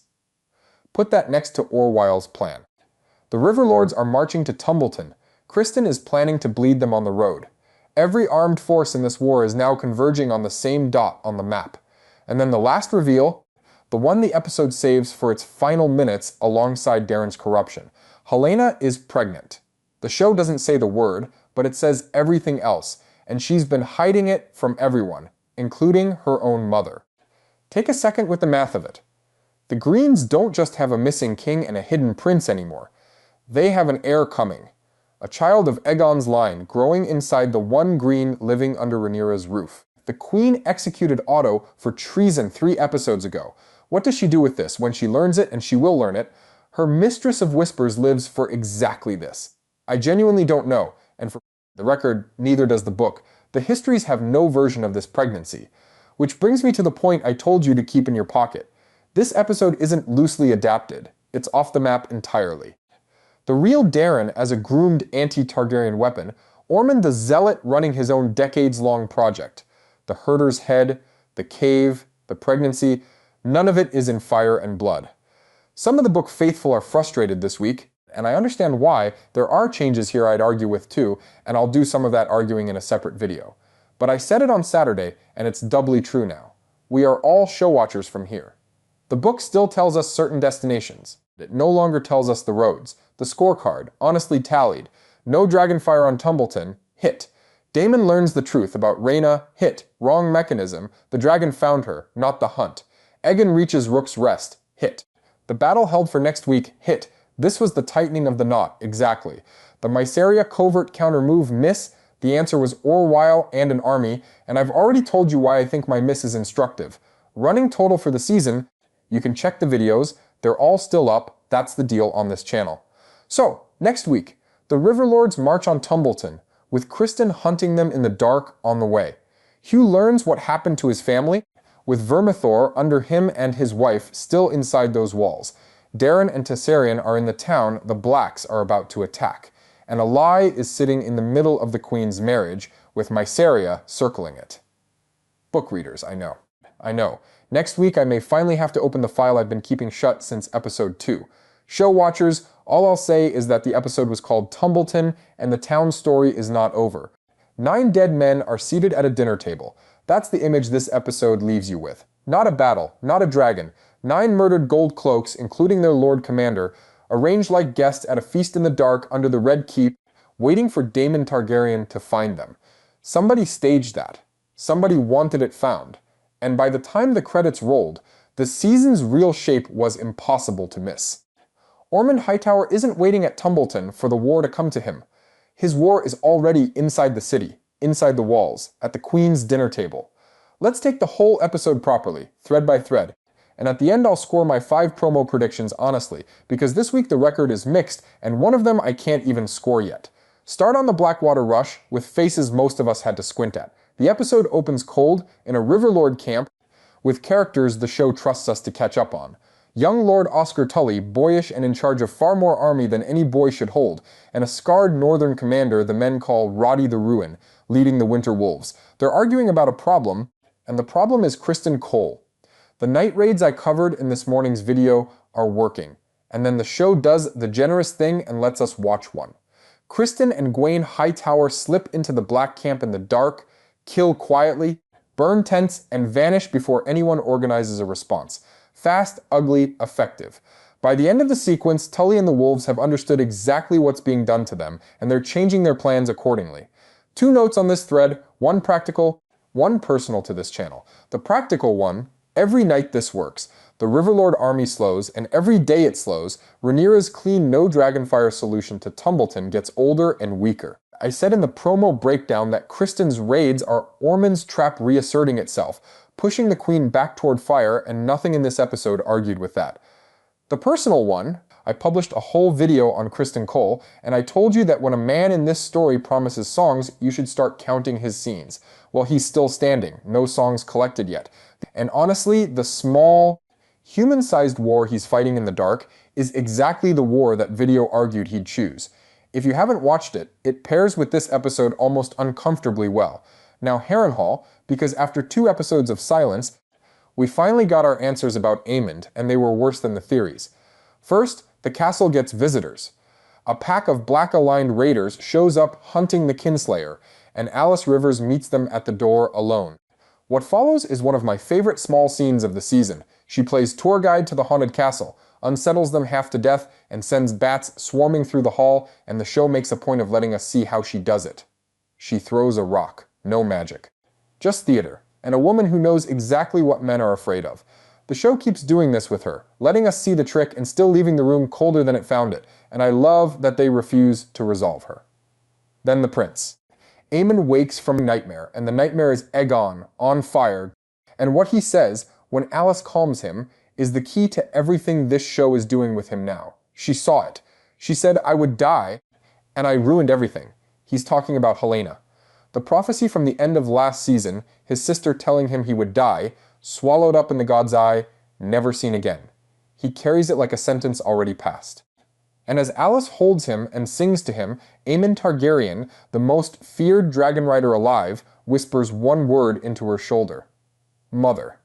I made a whole video this week arguing that Aemon's entire season, going back to the scene everyone hated in the premiere, is one continuous story about a man starved of unconditional love, reaching for mothers in catastrophically wrong places, and that Alice's sick room was the next room in that corridor. I wrote that before this episode aired. I don't think I need to argue the thesis anymore. The show argued it for me in one syllable. And the information control I flagged in the promo breakdown, the question of what this man actually knows, got its confirmation too, and it's crueler than I guessed. Alice tells him the news. King's Landing has fallen. Aegon is believed dead. And she tells him he killed him. Aemon believes right now that he is a kinslayer twice over, that he murdered the brother he already half destroyed at Rook's Rest, and he weeps for him.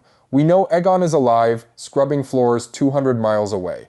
Aemon doesn't. His entire picture of the world, his guilt, his grief, his rage at Rhaenyra, all of it is built on information that arrives through one door, curated by one woman. Whether she believes it herself or is shaping him with it, the show doesn't say. But a man being remade by his own false guilt is one of the oldest tricks in her kind of trade, and I'd remind you what I said weeks ago about her wanting Harrenhal and everything in it. And then the twist that nobody, and I mean nobody, had on their board. Aemon wakes again, staggers through the castle looking for his dragon, and Alice, barely looking up from her needlework, tells him the truth. She's gone. Vhagar has left.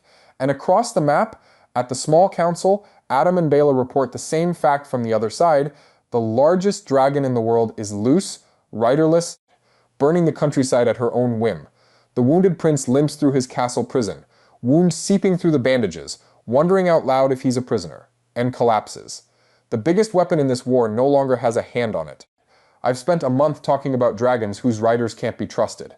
I did not have a dragon who dismissed her rider. Nobody did.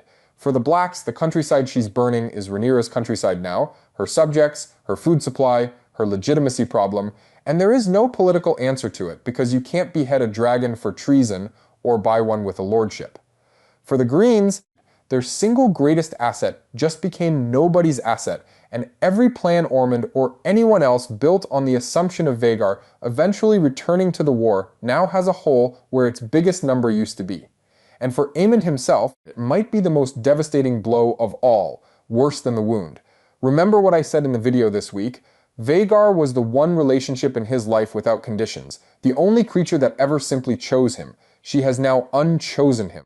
Whatever a dragon's reasons are, and this show has always kept dragon interiority just out of reach.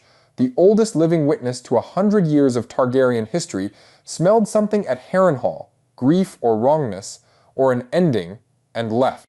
The one word Aemon whispered to Alice this episode was mother. The one being that ever mothered him without being asked just flew away. The show did that in the same hour, and I refuse to believe it's a coincidence. That's now the wildest loose piece on the entire board, and I don't think anyone, black or green, controls what happens when a mourning, masterless Vhagar meets anything in the sky. King's Landing now, and the thread that gives the episode its ending.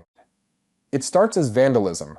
The faction that's been scrawling slogans against Rhaenyra on the city's walls has kept at it, and the queen ordered her gold cloaks to root the artists out. Their Lord Commander, Sir Luther Largent, went at that job with fists and worse, and when 2 gold cloaks turn up dead in Flea Bottom, Daemon's first read, admonishing Luther in the street, is that the crackdown provoked it. Simple cause, simple effect, an angry city biting back. Then 2 more cloaks are found with their stomachs opened, and the shape stops being simple. Meanwhile, upstairs, the queen has a different priority. Vhagar is burning the countryside, and Rhaenyra orders Daemon, in open council, to take Caraxes and deal with it, and Daemon refuses, in front of everyone. He wants to stay and work the Gold Cloak murders, and he tells her so, and the council watches their queen get told no by her own consort. She catches him in the hallway afterward, with a line that stings precisely because it's fair. Has she somehow found herself back on Dragonstone? Back to the old Daemon, the one who defies her for sport. And here's what makes the scene hurt beyond the surface. We know something she doesn't. We know why Daemon can't just be commanded anymore, why he's burying himself in street work, why there's a distance in him. There's a lie between them, a herder's head presented as a trophy, and every scene they share now plays over that trapdoor. I said after episode 4 that the show would make their tenderness ache. This week it made their friction ache instead. Same trapdoor. And think about the geometry of the refusal itself, because I don't believe the show chose the assignment at random. What did she ask him to do? Hunt a dragon in the countryside.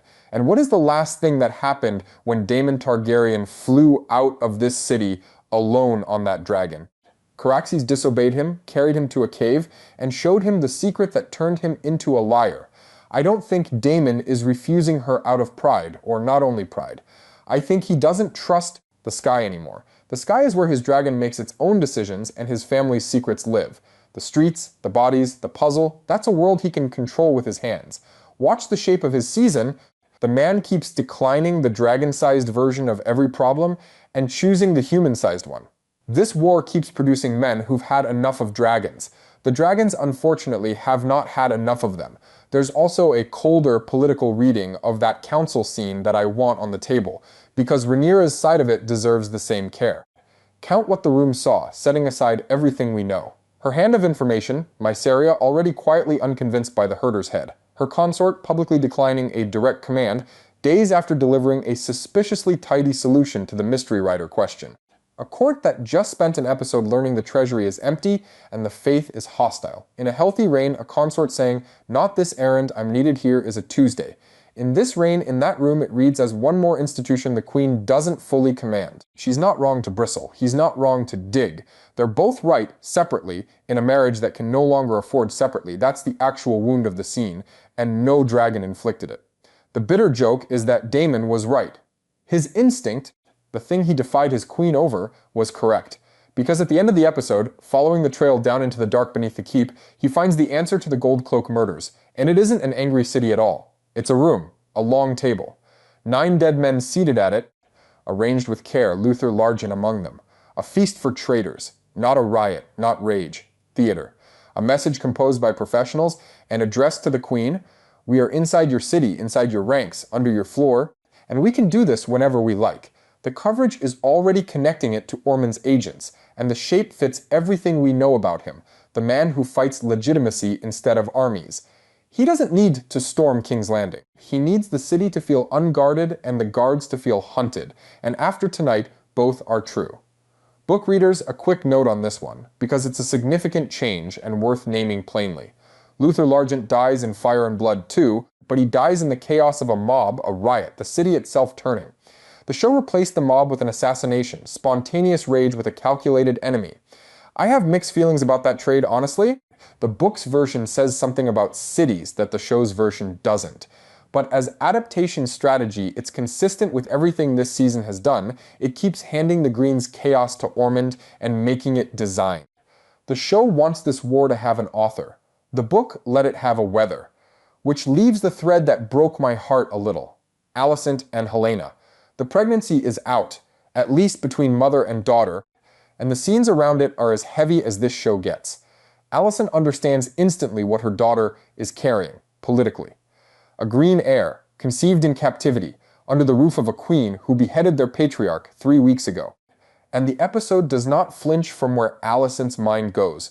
She considers, seriously, whether the safest path is for Helaena not to carry this child at all. And when that door closes, she commits to the other one. Completely, if the child is coming, then she will do whatever it takes to get her daughter out. She fences with Mysaria, trying to buy silence, and gets reminded casually of exactly who held whom prisoner not long ago. She trades her necklace to buy an escape route, and the route when it comes is the detail that made me put my pen down. The way out is the secret door in Aemon's old chamber. The door Blood and Cheese came through, the night they took her grandson's head. Alicent Hightower has to save one child by walking through the wound where she lost another. This show's memory is very long and completely without mercy. And then the episode's last cruelty. The 2 queens slip into the hidden passage, and it goes wrong. The lantern breaks. The way ahead is blocked. The door locks behind them. And that's where we leave them, the Dowager Queen and her pregnant daughter, sealed in the dark inside the walls of the Red Keep, in a castle where, 1 floor down, someone has just demonstrated that they can murder 9 armed men without being seen. Whatever your theory about what happens next, the geometry alone is terrifying. The most vulnerable people in this story are now trapped in the exact space its most invisible killers use to move. One small thing before the scorecard because the opening credits earned it. The tapestry this week added Larys and Aegon standing over Sunfire, and the animation is careful, very careful, not to show a corpse. I've been saying it since Rook's Rest, and the credits are saying it with me now. That dragon is not done. File it. Alright, the scorecard, honestly, because last week I went 4 for 5, and this week is humbler. 1, Aemon stays at Harrenhal, and friction with Ormond's project becomes visible. Half a hit. He stayed, involuntarily, but no Ormond friction, because the show cut the legs off my scenario entirely. I predicted a healthy Aemon would be an obstacle to Old Town. The show answered, there is no healthy Aemond, and now there's no Vhagar under anyone. My three-way war theory isn't dead, but it just lost its biggest dragon. 2, the battle would be Criston's ambush, with Daemon drawn in. Half and half again. The ambush, yes, exactly as drawn. Daemon, completely wrong, he never left the city, and his refusal to leave it became its own storyline. I keep trying to put Daemon on battlefields, and the show keeps writing him a detective story. Noted. 3, the mercy line aimed at Corlys. I can't score this one, because as far as I can tell, the moment the promo pulled that line from didn't clearly play this week, or played somewhere I haven't been able to confirm. If you caught it, genuinely, tell me in the comments who she was speaking to, and I'll settle the score in the next video. In public, either direction. That's the deal on this channel. 4, the pregnancy is Maelor. Still open, no name yet, but the storyline went exactly where a Maelor rewrite would need to go, the child's existence becoming the most dangerous secret in the Red Keep. Holding my position. 5, the battle for Tumbleton holds another week. Hit, the knot tightened again instead. So, call it 2 2/2 out of 5 with 1 pending. Worse than last week, and I'd rather show you the misses than curate them. The show is off the book's map, and it started being genuinely unpredictable, which is bad for my scorecard and wonderful for Sunday nights, where we stand with 3 episodes left, a masterless Vhagar burning the countryside. A killer's message on a table under the Red Keep, 2 queens sealed in the walls above it. A pregnant claimant nobody knows about, a marriage with a lie in its foundation and a public crack now showing, a wounded prince being rebuilt out of false guilt by a woman who wanted his castle, and Criston Cole still out there in the dark, still unpaid, still promising songs. The season's quiet middle is over. Everything from here is collection. Last week, I asked you for the first line of Criston Cole's obituary. Hundreds of you wrote one. The show opened this episode by writing its own, and it took about 10 minutes, and I need to walk you through it carefully, because the way this show killed the Kingmaker is a thesis statement about everything it believes. The episode is called Faceless Men, and by the end of the hour, you'll understand the title indicts nearly everyone in it.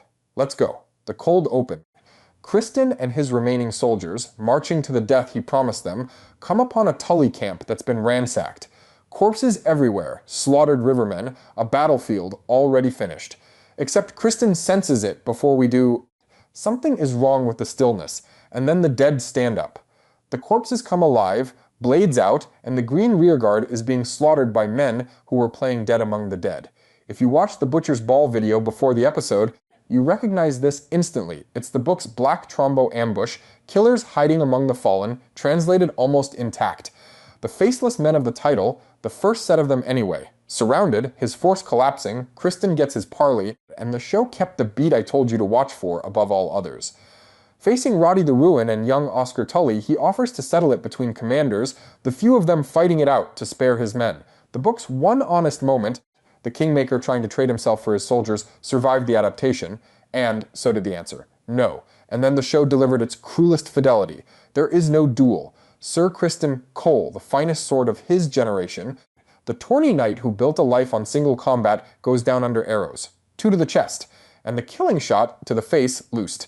In the show's version, by Alysanne Blackwood Black Alley, the archer we met at the lakeshore earlier this season, a change from the book, which credits Red Rob Rivers and his longbowmen, and an upgrade I'll defend. The show gave the kill a face and a name we knew. He fought to the end, took black soldiers down with a morning star before the arrows found him, and died before he hit the ground. And here's the detail that broke me a little, the one several reviewers caught too. Shot down mid-defiance, denied his duel, killed at range without ceremony. That's Jace's death. Beat for beat, it's how the season premiere killed Rhaenyra's son at the gullet, an arrow ending a story mid-sentence. The show has now killed the war's first casualty of pride, and its most famous knight the exact same way, and I don't think that's coincidence. It's the show's whole argument about war, stated twice. The story you think you're in does not protect you. The songs Criston promised his men were never going to be about a duel. The essay I made about him argued he was choosing his ending, and the show honored half of that. He chose to be there. The ending itself, the war chose. That's the obituary the show wrote, and I'll pin the best of yours tonight as promised. So, the Butcher's Ball is done, the Green's hand is dead, their Riverlands army is destroyed, and by every rule of war Rhaenyra just had her best week of the season. Which is why the rest of the episode is about her having the worst one. Because this hour is really about the Queen, and the places desperation is taking her, and I want to track it carefully, because I think this is the episode where her story turned. Start at the small council, The morning after the Feast for Traitors. The count is in, and it's worse than we knew. 25 City Watch dead now, murdered across the city, killed in Darren's name. Everyone at the table knows Ormond is the author. The question is the answer, and the argument that follows is the fire debate I flagged from the trailer, live and vicious. Daemon wants Tumbleton burned, wants to fly to the town himself and end Ormond and Darren personally. Mysaria pushes back. The town is full of innocents, the Queen's own loyal subjects, and when the new faces at the table, Lady Sabitha Frey and Torrhen Manderly, mock the dragon option, Daemon hurls his cup at the Master of Coin's head and delivers the line of the night, "I'll hear no more from those whose greatest battle has been with their own indigestion." It's a great line, and it's also a man coming apart in public, and the Queen's ruling goes against him. No fire. Instead, she assigns him the city, root out the rebellion in King's Landing. The man who wanted a dragon war gets handed police work, again, and this time, not by his own choice, which sets up the scene I'd argue is the most quietly dangerous of the episode. Daemon, stalking the city he's been assigned, finds Ulf out drinking, wandering King's Landing despite the Queen's standing order that the seeds stay confined to the Red Keep. And Daemon doesn't counsel him. He beats him, threatens him, humiliates him, publicly. A prince putting a common-born dragon rider on the ground in front of the small folk. If you've been with this channel since the Dragon Seeds video, you already hear the alarm. Ulf rides Silverwing, one of the largest dragons alive. Ulf was already sour, already feeling cheated, and the Crown's answer to his restlessness was a public beating from the man whose family owes these riders everything. I've said for 6 weeks that her downfall starts with the people she isn't paying attention to. This episode, the show stopped implying it and started staging it. Hold that thought for the ending, because the episode does. Now the turn. And I want to be fair and precise about this because it's a hard one to watch and a harder one to judge. My 5th prediction from the promo video was wrong, and I'll say it plainly. The Queens in the Walls didn't escape by Helena's sight. There was no Dreamfire waiting. That was my hopeful version, and the show went crueler. They were caught. The episode finds Alicent and Helena back in captivity, locked now in a single chamber, granted 1 hour of open air a day. The escape bought them a smaller cage. Helena has gone nearly silent, cross-stitching, barely eating, while her mother begs spoonfuls of soup into her. And Rhaenyra, when the pregnancy and the prophecies come up, waves it all away. Dragon Dreams, she calls Helena's sight. Dragon Dreams. Days after I posted a video counting her 4-for-4 record, the Queen of Westeros dismissed the only person in her castle who has never been wrong. This show's irony has no mercy in it, and then Rhaenyra does the thing the episode is named for. Twice. First, Tumbleton. A Baratheon envoy arrives, answering the Queen's summons, except Lord Boros hasn't come himself, a calculated slight, one more great house keeping its options open. And Rhaenyra's response is the pivot of the season. She has a party of her own people travel to Tumbleton, disguised as that Baratheon contingent, pretending to be lords come to bend the knee to Darren, their true mission to assassinate Ormond and Darren and cut the head off the insurrection. Sit with what that is. The Queen who refused to burn a town, who has spent 6 episodes choosing legitimacy over force, just sent killers in false colors to murder a 15-year-old under the forms of fealty. It might even be the right call. That's the horror of it. It spares the town, it targets the guilty, it's the surgical option, and it is also exactly, precisely the kind of thing her enemies do.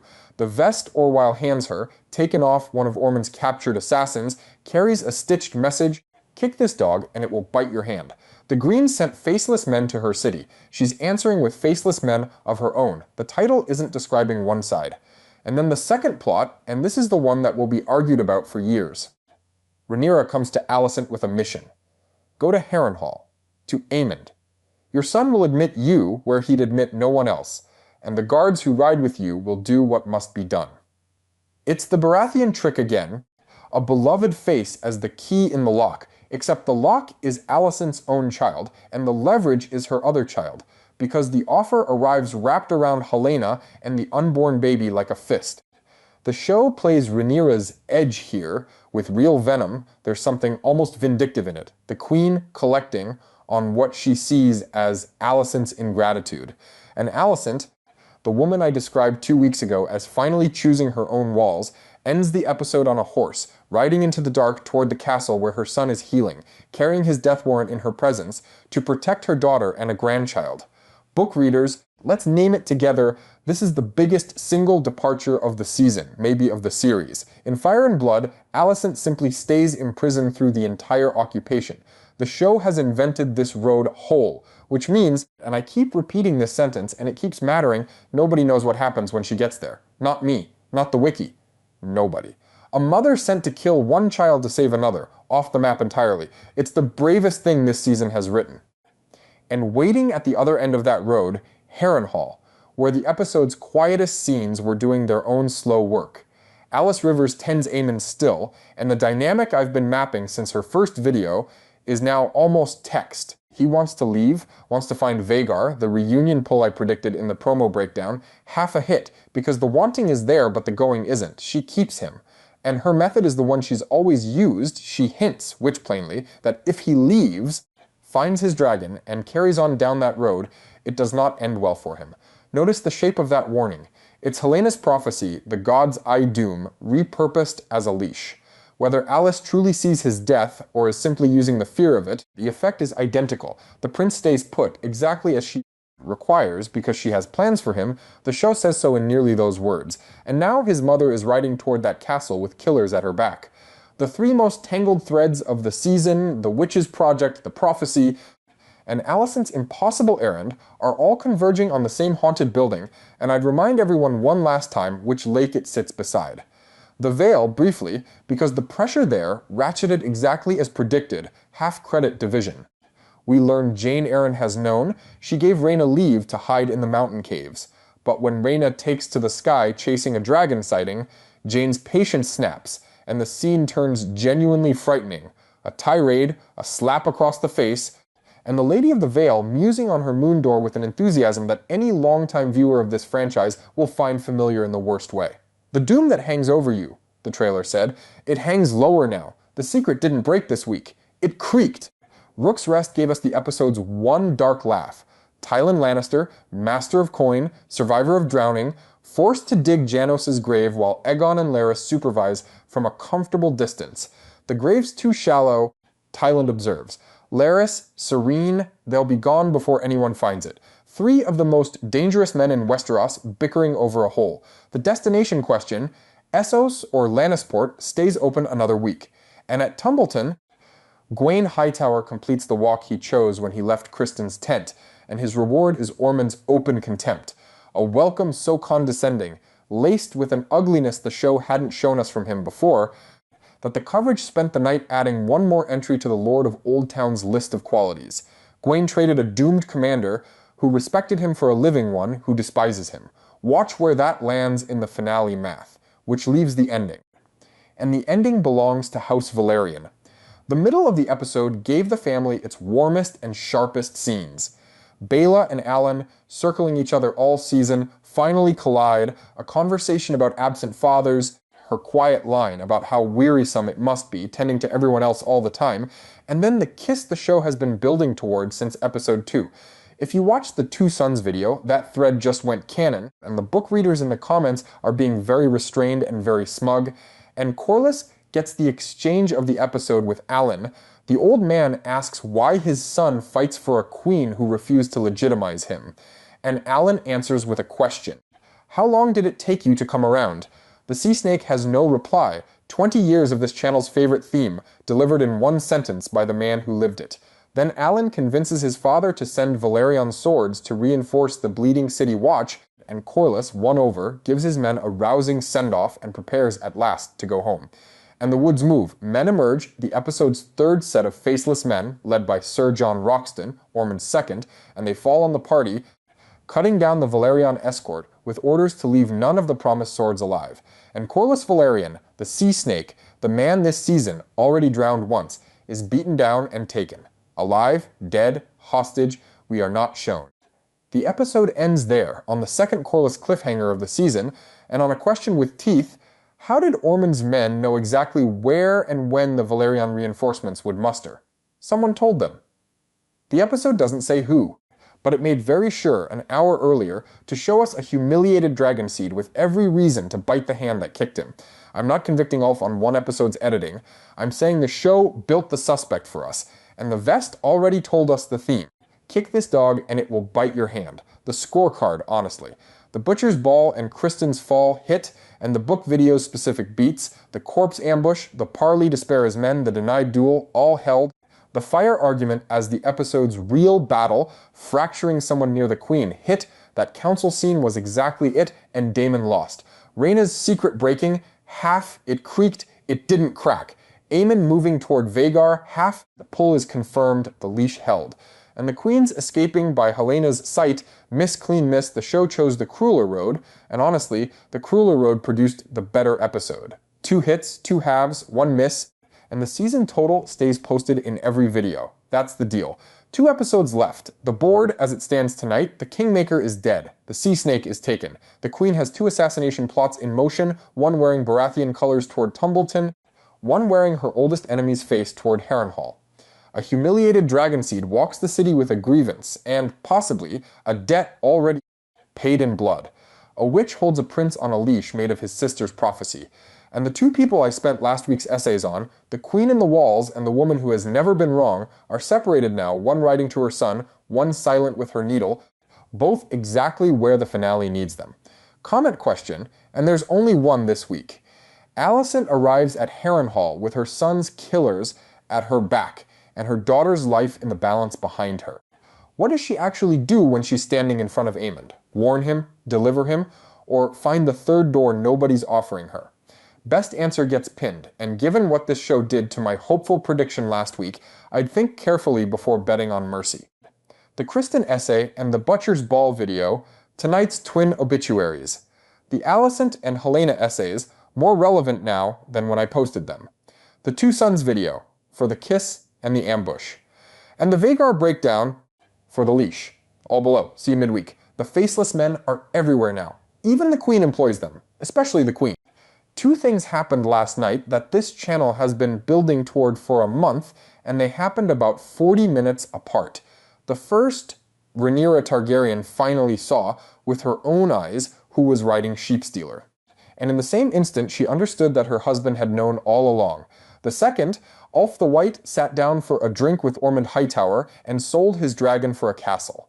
Episode 7 is called The Dragon in Winter. It's the penultimate hour of the season, and it is genuinely one of the strangest, most divisive episodes this show has produced. Critics are split right down the middle on it, some calling it the best episode of the season, others calling it a melodramatic mess held together by its ending. I'll get into that argument at the end, because I think both camps are right about different halves of the hour. But first, everything that actually happened, in order because a lot happened, and some of it changes the entire shape of the finale. Let's start where the episode's real damage begins. King's Landing, and a queen who cannot sleep. Rhaenyra goes to see Helena, and on the surface, it's a gentle scene. 2 women, a bit of cross-stitching, small talk. Except it isn't small talk at all, and the show makes sure you feel that within about 30 seconds. She's mining her. Helena talks, quietly and beautifully, about how as a girl she wanted to fly, and how now, when she's with Dreamfire, it's simply too much. She says something that stopped me cold, that she thinks the dragons alter their riders in some way. Change them. And Rhaenyra laughs it off, saying she hasn't changed at all. Which is, of course, the joke the entire season has been building. She has changed enormously, and she's the last person in the Red Keep who can see it. And then the mask drops. She calls Helena sister, says out loud that she's a dreamer, and starts pressing her. What has she seen? What has she seen about Daemon? About the Winter Wolves? About Tumbleton? And when the answers don't come fast enough, she grabs her by the arm. I made a video last week arguing that the moment Rhaenyra recognized what Helena actually was, the recognition would arrive as extraction rather than protection. That she'd treat the only honest person in her castle as a resource to be mined rather than a person to be shielded. I did not expect the show to demonstrate it quite this literally, quite this fast, with a hand on an arm and a queen demanding troop movements from a traumatized woman's dreams. And what does Helena actually dream later when we finally see it? She dreams of giving birth, and of the child being taken from her. By Rhaenyra. Sit with that for 1 second, because it's the darkest thing in an episode with a lot of competition. The woman who has never once been wrong has now seen her own child taken by the woman currently squeezing her arm for military intelligence. Whatever the finale does with Helena, and the trailers for next week are not reassuring on this front. That vision is the show telling us plainly, in advance, and daring us to hope otherwise. After that, Rhaenyra can't sleep, and she picks up the burnt skull. The one her husband brought her weeks ago and told her belonged to the mystery writer who got her son killed, and she throws it in the fire. That's not a small gesture. That's a woman who has stopped believing something and hasn't admitted it to herself yet. She goes to Mysaria afterward, and this scene is the hinge of the whole episode. She's fishing in the way people fish when they want permission to think something they've already thought. She wants her spy master to say the thing out loud so she doesn't have to, and Mysaria, who has never once softened anything for her, gives it to her straight. Daemon will betray you. And here's what makes the scene painful rather than satisfying. Rhaenyra gets defensive. She pushes back, because a part of her still can't accept it, and another part is looking for someone in that castle she can knock down a peg, and Daemon isn't available for that, so Mysaria gets it instead. The queen is now taking her frustration with her husband out on the one advisor who's been right about him from the beginning. That's a government eating itself in miniature in one room at night. Now the Vale, where the fuse that's been burning since episode 4 finally reaches the powder. Daemon comes back, and he isn't polite about it. He bursts in on Lady Jane Arryn and demands to know where Rhaena is.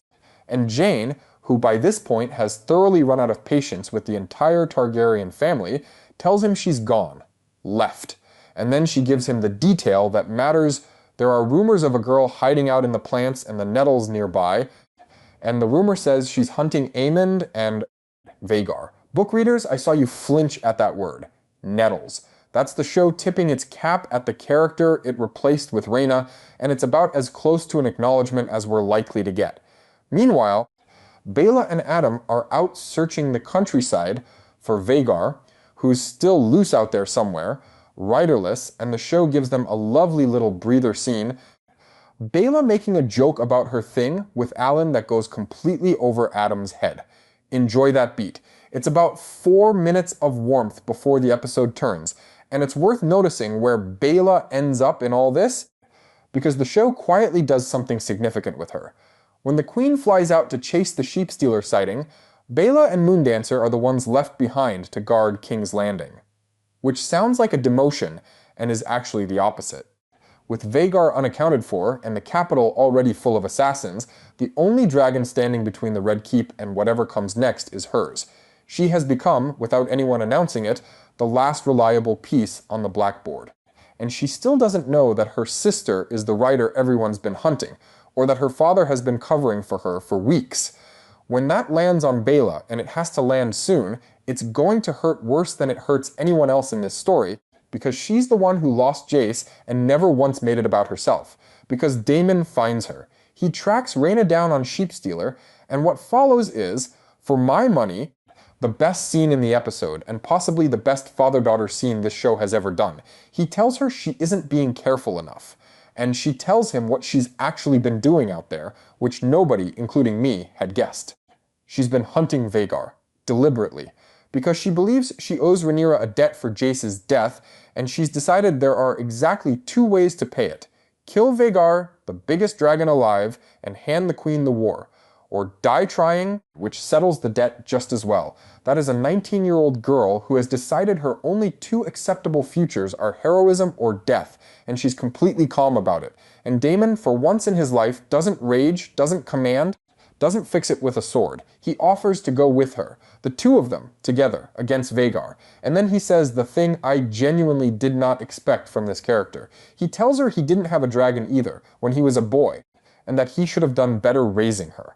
That's Daemon Targaryen apologizing, not deflecting, not performing, not buying his way out with a gesture. Apologizing to his daughter in a field, having finally understood what he cost her by not being there.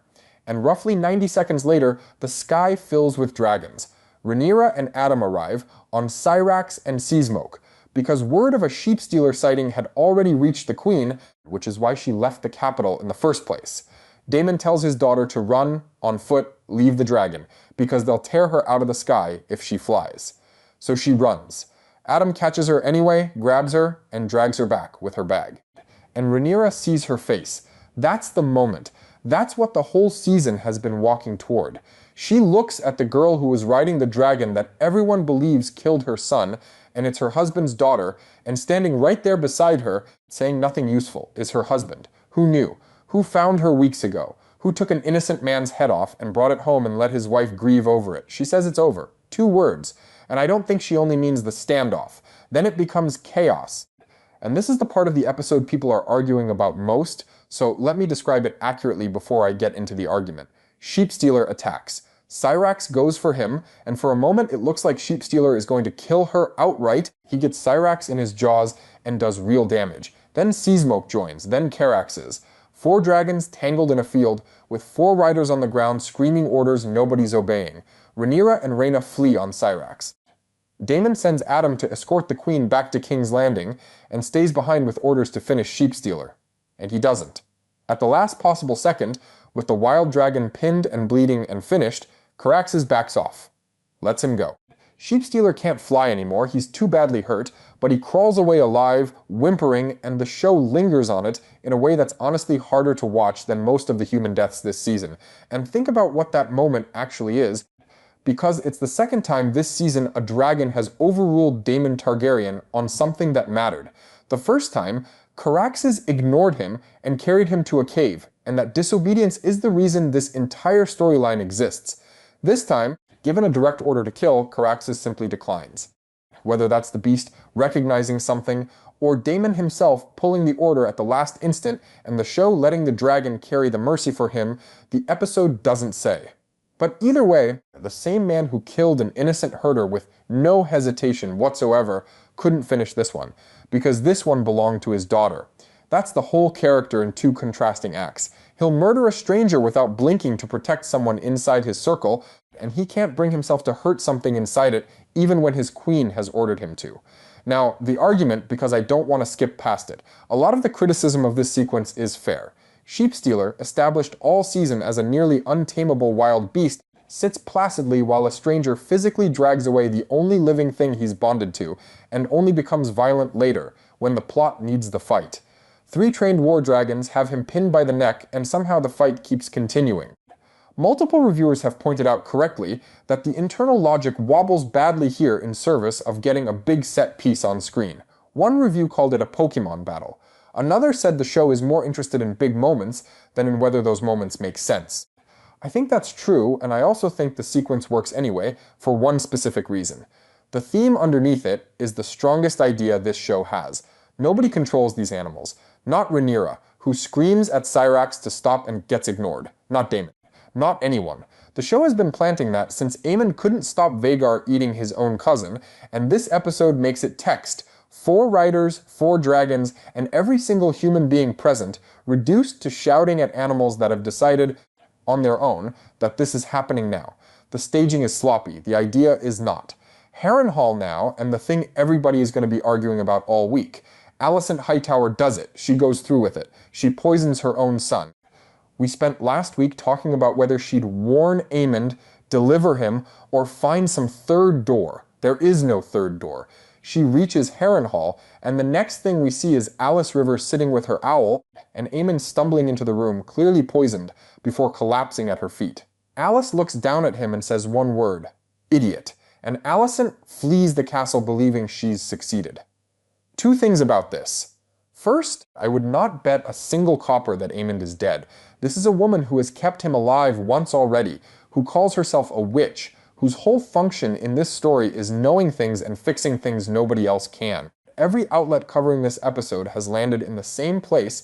He's collapsing at the feet of the one person in Westeros most likely to be able to undo it. The show also has a large, unfinished piece of business hanging over Aemond involving a lake and a prophecy, and you don't build that for a poisoning off-screen.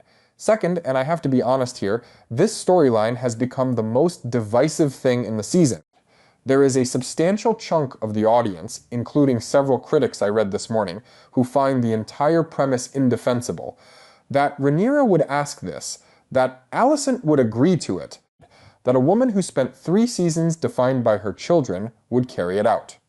I understand the objection completely. I've made the case in the past for why the show's Alicent might do this, cornered, leveraged through Helena, out of every other option. But I'd be misrepresenting the reaction if I told you that argument is landing broadly. It isn't. This is the change that's costing the show the most goodwill right now.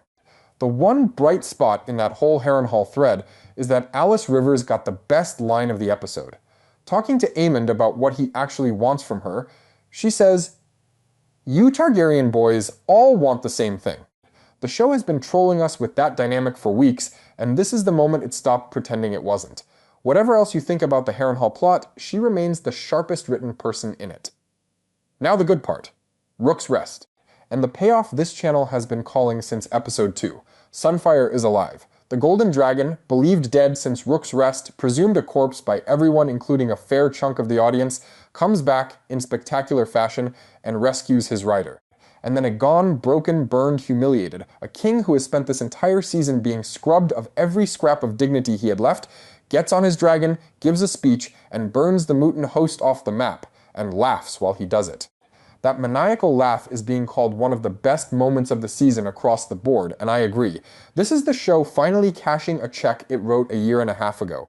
Every episode this season, where the credits tapestry pointedly showed Larys and Aegon over a golden dragon and never showed a corpse, every week I told you to keep believing that dragon was breathing. It was all pointing here. King and dragon, both written off, both back, and both considerably angrier than they were before. And understand what it does to the finale strategically. The Greens, as of last week, had one dragon they could actually count on, Daenerys Targaryen. Now they have Sunfire and a functioning king again, and they're about to have a third.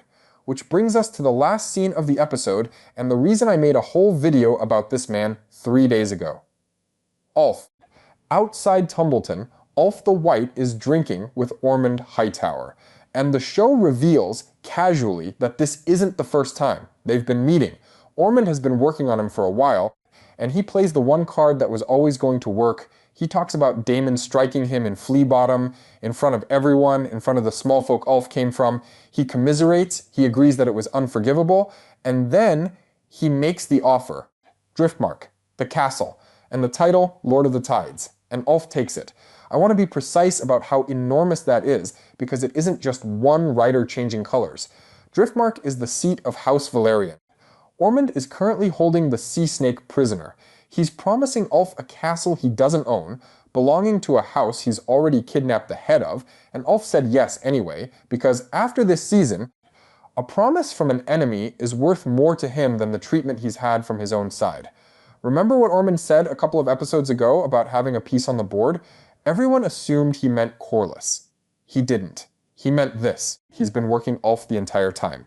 So heading into the finale, the Greens have Sunfire, Targaryen, and now Silverwing. And Hugh Hammer, who doesn't appear in this episode at all, is still sitting outside Tumbleton on Vermithor, with his wife inside those walls, and every reason in the world to be reconsidering his position. Everything I said in the Ulf video 3 days ago about a man being taught, week after week, that his loyalty was worth nothing, the show just paid off in a single scene of 2 men drinking ale. And I want to be honest about how it feels to be right about this one, because it isn't triumphant. Tom Bennett plays that scene with a coldness he's never shown before. The jovial drunk is gone. What's left is a man who's finished asking. 2 smaller threads before we wrap. Back in King's Landing, Mysaria is shown meeting with what one recap described as an employer of sorts, which is a phrase doing a lot of quiet work. The Mistress of Whispers apparently answers to someone we haven't been introduced to properly. File that. There is exactly 1 episode left for it to matter, which means it either detonates next week or it's a season 4 thread. And Corlys doesn't appear this week, as far as I can tell from the coverage. He was taken by Hightower men 2 episodes ago, alive and deliberately so, and the show is holding him. Whatever he's for, we find out in the finale. So how good was this episode actually? Before that, the scorecard, because this was a big week for things this channel put on record, and I'd be a coward to only mention the calls when they land badly. 3 hits, and they're the 3 biggest storylines of the episode. Ulf's betrayal, which I laid out 3 days ago as the inevitable endpoint of a season of humiliation, and which arrived almost exactly as described, with Ormond using the flea bottom beating as the lever. Rhaenyra pressuring Helaena for her dreams rather than protecting her, which I predicted the day after she first said the word dreamer, and which the show delivered with a hand physically gripping her arm. And Sunfire being alive, which I've been saying since episode 2 and repeating every week since, occasionally to some pushback in the comments, one partial. I've argued for weeks that Daemon's lie would surface and detonate the marriage. It surfaced. It hasn't detonated yet, because the episode ends with Rhaenyra flying off in shock rather than confronting him, and the actual reckoning is clearly being held for the finale. Half credit, and the second half comes due next Sunday. And one miss I should own. I suggested Ulf was the most likely candidate for the informer who sold out Corlys's column 2 episodes ago. This episode reveals he'd been meeting Ormond for a while, which certainly makes it possible, but the show hasn't confirmed it, and the way it framed his turn last night as a bargain struck over ale rather than a piece of ongoing espionage honestly reads more like a man being courted than a man who'd already been feeding information. So I'm marking that one unresolved, leaning toward wrong, and if the finale names someone else, you'll hear me say so. Now, back to the question, how good was this episode? Genuinely divided, and I think both sides are right about different parts of it. The pro case, and Forbes led with this, is that it's terrifically written, action-packed, full of betrayal and tension, the best of the season. The against case, and several outlets made it, is that it's the messiest, most inconsistent penultimate episode this franchise has produced, with loose plotting and looser staging around its centerpiece, and that character logic keeps bending to reach big moments. My honest take? The episode is 2 things stitched together. There's a genuinely superb hour in here about people being confronted with consequences, Rhaenyra burning the skull, Daemon apologizing to his daughter, Ulf finishing his drink, Aegon laughing on his dragon. Every one of those scenes is the payoff of something the show planted properly weeks or years ago. And then there's a set piece in the middle that the show clearly wanted more than it had earned, with dragons behaving in whatever way each successive shot required. If you're grading on the ideas, it's excellent. If you're grading on the execution, it's a mess. Both grades are real, and I'd rather tell you that than pretend the discourse this morning is one-sided. Where that leaves us going into the finale, next Sunday, August 9th. The first Battle of Tumbleton is coming, and here's the board. The Greens have Darren and Tessarion inside the town, a freshly resurrected Aegon and Sunfire out west, Ulf and Silverwing about to switch colors, and Hugh and Vermithor wobbling badly. They also have Corlys in a tent and Ormond Hightower running the most effective psychological campaign of the entire war. The Blacks have a queen who has just discovered her husband lied to her about her own son's death, a consort who's now openly aligned with the daughter the queen, considers a fugitive, a mistress of whispers, who told her this would happen and got snapped at for it, a wild dragon crawling wounded through the countryside, and Vhagar still out there somewhere, riderless, being hunted by a 19-year-old with a death wish. The finale trailer, for what it's worth, opens with Adam telling his brother that Rhaenyra is on a dark path, which, after this episode, feels less like a warning and more like an observation. 1 episode left, 8 days, and a lot of dragons in the air. He is risen. That's how it starts. Orwell wakes the queen in the small hours with news from the countryside, and Rhaenyra Targaryen sits up in the dark and says 3 words that belong in a completely different kind of story. He is risen. Daemon asks who, and she tells him Aegon and Sunfire, both of them, back from the dead. He calms her, speaking to her in High Valyrian, the private language of a marriage that has spent this whole season coming apart. And it works, in a sense. She stops shaking. And then something in her face changes, and it doesn't change back for the next 70 minutes. That's the finale. Not really a battle episode, although the battle in it is one of the best this franchise has ever staged. It's the story of a woman who has spent 3 seasons choosing restraint, deciding to stop. And the battle is what that decision costs in a town 2 days' ride away to people who never heard her name. 70 minutes, one of the longest episodes this show has ever made, written by Ryan Condal and T. Mickle, directed by Andrzej Perek. And the critical verdict this morning is close to unanimous. The Battle of Tumbleton belongs in the same conversation as Blackwater and Hardhome and the Battle of the Bastards. That's not hyperbole from me, that's the reviews. So let's do the whole thing properly, in order. And I'll warn you now, because this one earns it, this is the darkest hour of television this show has produced, and the worst of it isn't the fire. Let's start in King's Landing, because I think the King's Landing half of this episode is what people will still be arguing about in 2 years. The news about Aegon does something to Rhaenyra, and the episode spends its first act showing you exactly what. she dismisses Mysaria. Just like that. The Mistress of Whispers, the one person in that castle who has been right about everything, who warned her that Daemon would betray her and got snapped at for it, is sent away. And the framing is pointed. She's dismissed as a distraction, which means that at the exact moment this queen most needs somebody willing to tell her the truth, she removes the only person who ever has. I made a video a few weeks ago arguing that Mysaria was the immune system of that government. The immune system just got switched off by the patient. Then Helaena. And this is the scene I found hardest to watch. Helaena has stopped eating, and Rhaenyra's response is to have guards hold her down and force food into her. The show does not soften this. It is staged as what it is, which is torture, performed on a pregnant woman who has never harmed anyone in the name of keeping her alive. And you can construct a defense of it. Helaena is carrying a green heir, that child is a political asset, and a starving hostage is a dying hostage. It's even, in the coldest possible reading, mercy. But the show films it as violence from Helena's point of view, and the effect is unmistakable. This is a queen who has decided that what she needs is more important than what anybody else can bear. Then Baela, and this is the confrontation I want people to remember when they're arguing about this season. Baela comes to her about Corlys, because Corlys Velaryon has been in a Hightower tent for 2 episodes, and nobody has been sent to get him, and when Baela asks who's going, the answer she gets isn't good enough. And she says it out loud. It was your fault that Lord Corlys was out there to be taken. That's the accusation the whole season has been building toward, and nobody in that castle has been willing to make.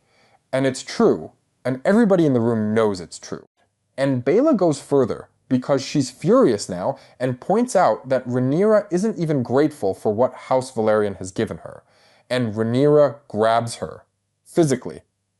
Her own stepdaughter, the most loyal person in her family, the girl who lost Jace, who fought at the Gullet, who has never once asked for anything, grabbed by a queen who cannot tolerate being told the truth anymore. Corlys does come back, by the way. And he comes back missing a finger. They took it off him. That's what 2 episodes in a tent actually meant, and the show tells you in a single visual detail rather than a scene. And there's a thread running under all of this that I don't want to skip because it's the show being very deliberate. Every single one of those decisions is one somebody warned her about. Mysaria warned her about Daemon. Orwyle and her council warned her about the faith. Corlys warned her, back in episode 3, that her legitimacy was the only weapon she actually had. Alicent, of all people, told her to her face that she may not rule and remain herself. She heard all of it. And this episode is the sound of a person deciding that being warned is the same thing as being doubted, and that she has had enough of both. That's what makes it a tragedy rather than a villain turn. Nobody corrupted Rhaenyra Targaryen. She simply ran out of patience with the part of ruling that involves being told no. Then comes the order. And this is the line the whole episode turns on. She tells Daemon to take Tumbleton, root out every Hightower in that town, and kill them to the last man. And then she adds a condition, and it's almost unbearable in hindsight. The realm is watching, she says. Do not make a monster of me. And it's worth sitting with what this does to Daemon specifically, because his season ends here in a way that nobody was expecting. Think about what he has argued for since episode 4. Burn Tumbleton. Take Caraxes and end it. Stop being careful. He said it at council after council. He was overruled every time, and every time he was overruled, he was proved right about something adjacent and got no credit for it.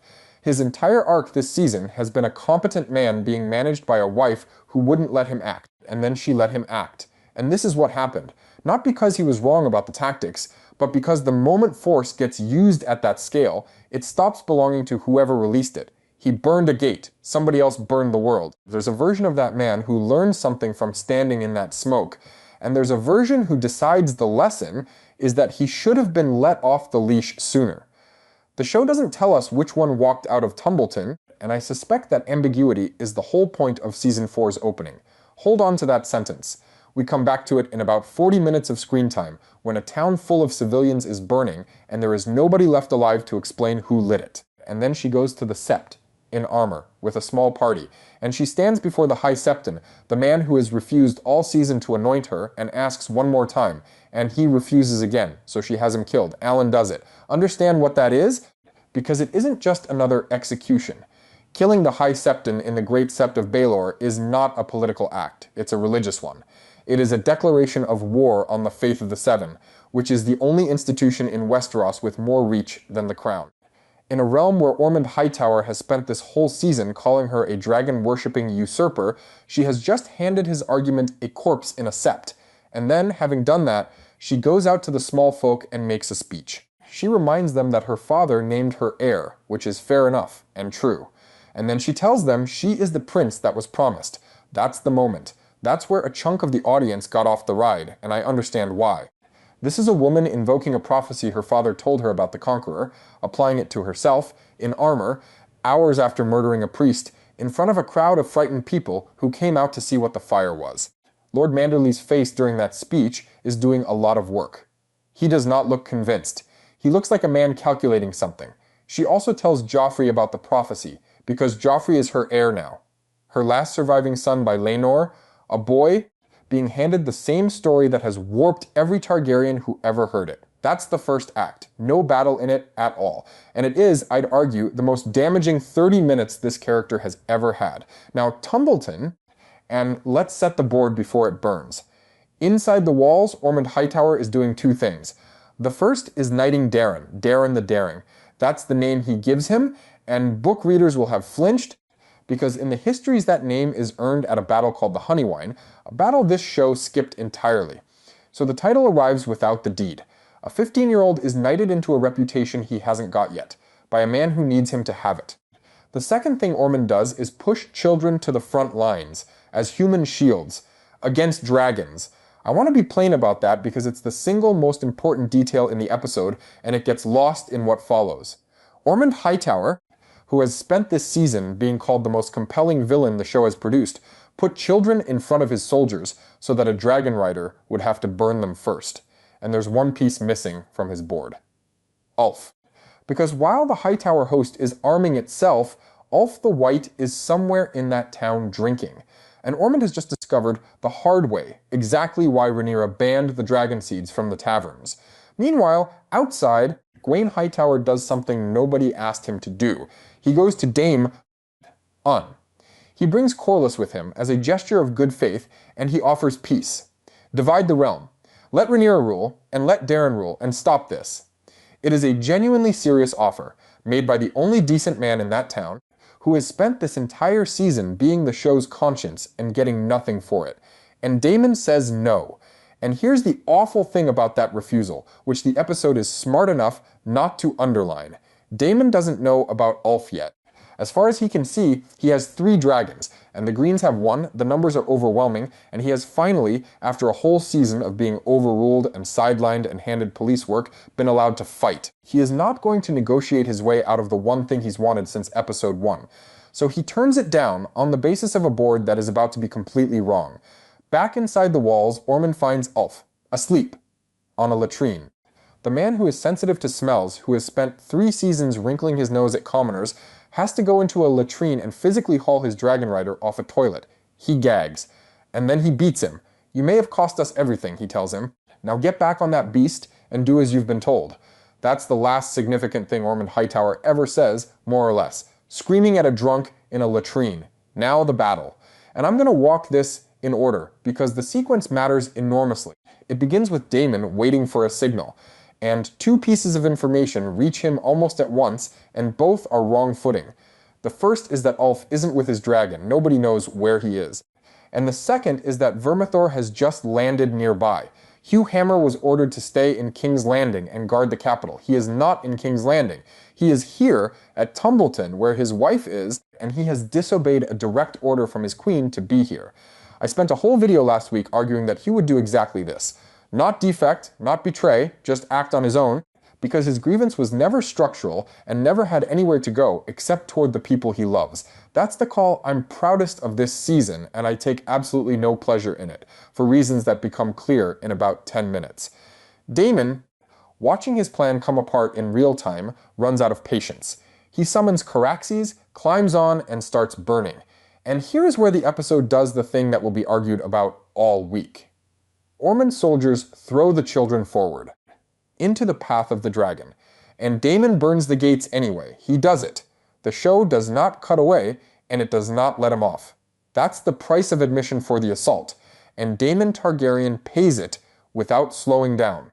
And then Ulf finally gets on his dragon, and turns Silverwing on the Blacks. That's the moment the battle stops being a battle. Ulf the White, bought last week with a castle that was never Ormond's to give, comes down on Daemon's troops and starts burning them by the hundred. Daemon doesn't see it coming. Nobody on the Black side does. Their arithmetic was 3 dragons to 1, and it was wrong. And while that's happening, on the ground, 2 men who have been circling each other all season finally meet, Ormond Hightower and Roderick Dustin, Roddy the Ruin, the old Northmen who came south looking for a good death. They fight properly, one-on-one. Ormond takes Roddy's arm off, and Roddy, with one arm gone, drives his sword up into Ormond Hightower from below, in the least dignified way a man can be killed. The fastidious lord of Oldtown, the man who could not bear a bad smell, dies with a Northman's sword in him. And then Ulf flies over and incinerates them both, not one of them, both.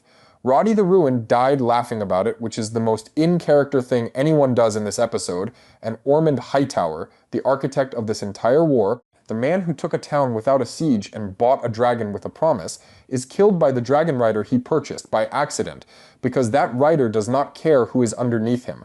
That's the thesis of this whole season, delivered as a punchline. Ormond spent 6 episodes proving that he understood people better than anyone else on the board, and the thing that killed him was the one variable he treated as a possession, and then it just keeps going, because Ulf doesn't stop. He burns the Black Army, and then he burns the Green Army, and then he burns the town. Everything. Both hosts, the walls, the houses, the people inside them. He has no loyalty to anyone but himself, and once he's in the air with nobody able to reach him, there is nothing to make him stop. Tumbleton is destroyed, not taken, destroyed.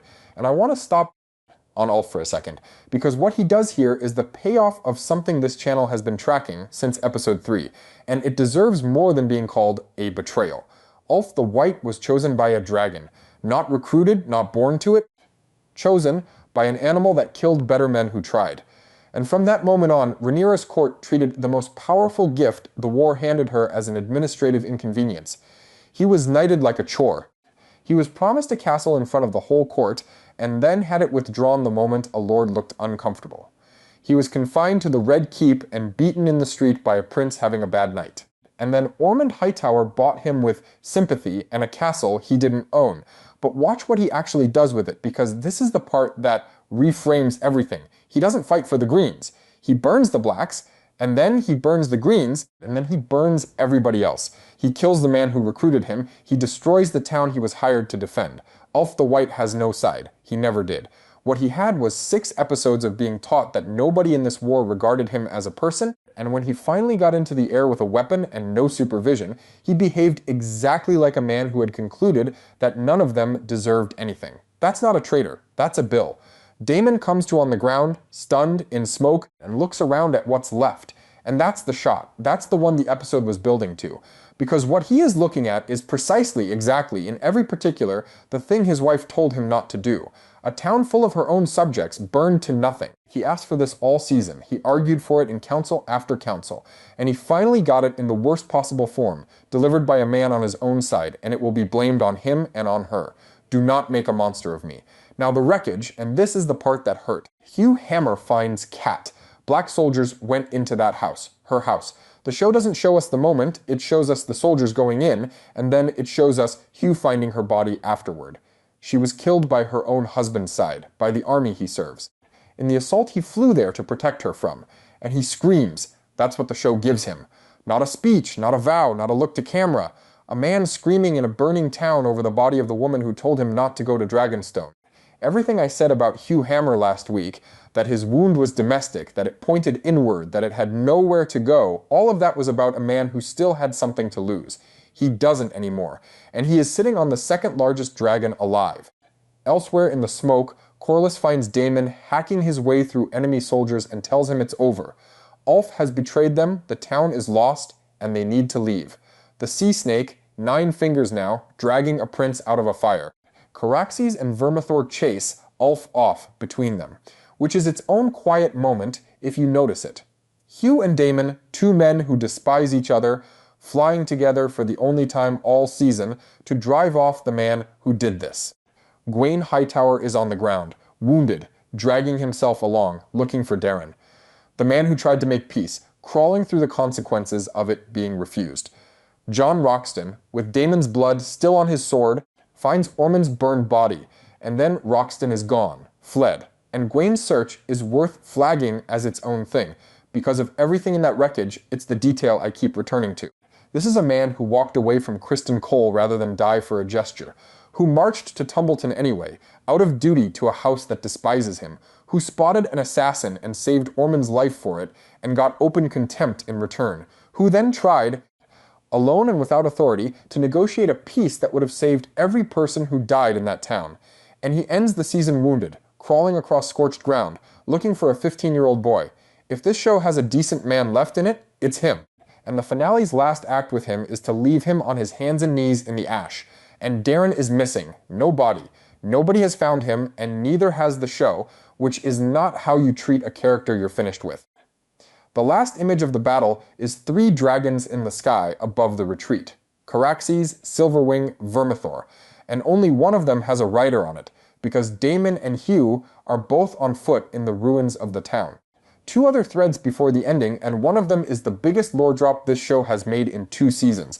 At Heh, Renhall, Aemond, is alive. The poisoning failed, exactly as the flatness of Alice's reaction last week told us it would, and Alice Rivers finally tells him what she is.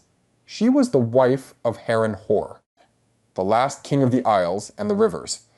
The man who built Harrenhal and burned inside it when Aemon's own ancestor came over the walls on a dragon.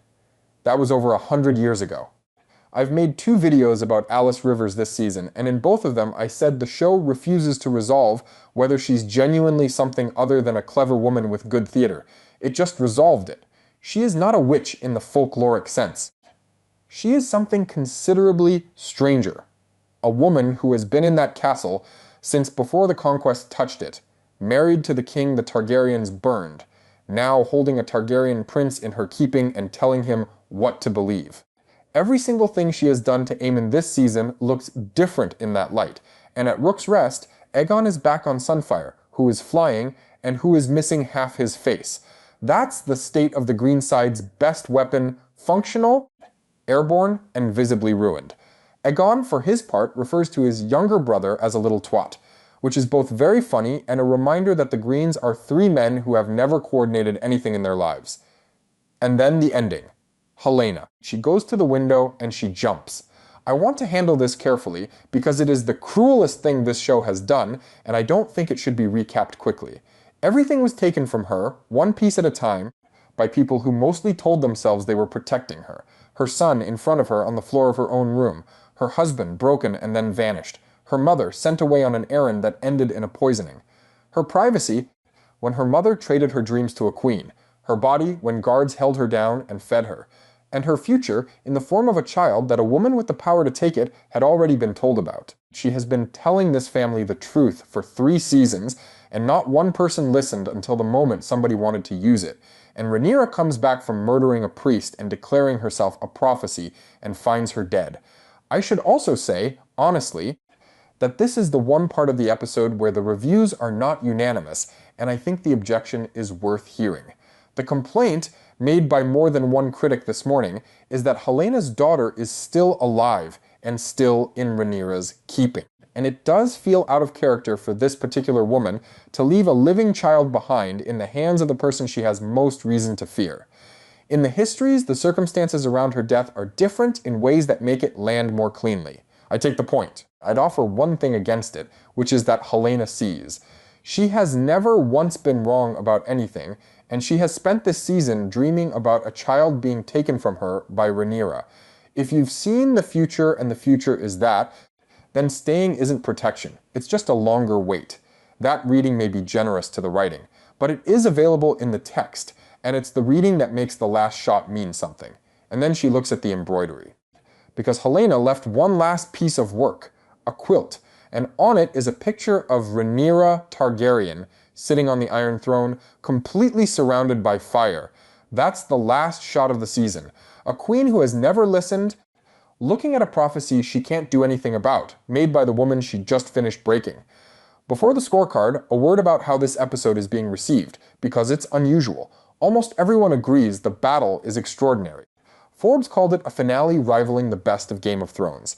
The phrase that keeps coming up is that this show finally zoomed out, that after 3 seasons of cramped corridors and whispered conversations in small rooms, it went wide and soared, and the scale of that battle is unlike anything the series has attempted. The disagreement isn't about the hour, it's about the season around it. There's a real strand of criticism this morning arguing that after the extraordinary double header of the second and third episodes, the middle of this season sagged, and that too much of it was arranging pieces for a final year rather than telling a complete story of its own. And having watched it week to week with you, I think that's fair. This was a season of setup with 2 enormous bookends. Whether that's a flaw depends entirely on what Season 4 does with everything it's been handed, which is a very frustrating thing to have to say in 2026 about a show that returns in 2028. Let me do the scorecard honestly, because I published a whole video yesterday putting calls on the record, and it would be cowardly to skip it. I said Tumbleton would begin and not finish. Miss. It finished. It finished so completely that there's no town left to fight over, which is not an outcome I considered. I said Hugh Hammer would act unilaterally rather than defect cleanly. Hit and precisely, he ignored a direct order and flew to Tumbleton for his wife, which is exactly the shape I argued for. I said the herder lie would surface properly. Miss, it didn't come up. That's now a Season 4 thread. And I said somebody would find out about Sunfire. Hit and it opened the episode. 2 and 2, and the miss on Tumbleton is the instructive one, because I assumed the show would protect the material. It didn't, it spent it. Book readers, the changes here are enormous and worth naming. In the histories, there are 2 battles of Tumbleton, days apart. The show compressed them into one. In the histories, both Ulf and Hugh betray Rhaenyra, and the Greens win the first battle because of it.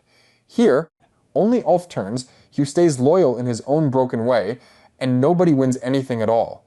Ormond, who is barely a sketch on the page, has been elevated into the season's antagonist and given an ending worthy of one. And Maelor, the child at the center of so much of this section of the histories, has been written out entirely. So where does Season 4 begin? With a queen who has murdered a high septon, declared herself a prophecy, alienated the small folk who put bread in her hands, assaulted her own stepdaughter, dismissed her spymaster, and will be blamed for the burning of a town she explicitly forbade anyone to burn. With Aegon and a maimed golden dragon loose in the west, and Aemond alive and dragonless in a castle beside a lake, and Vhagar still out there somewhere unclaimed. With Darren unaccounted for and Gwaine crawling through the wreckage looking for him. With Ulf the White, who has now betrayed both sides in a single afternoon, riding one of the largest dragons in the world and answering to nobody.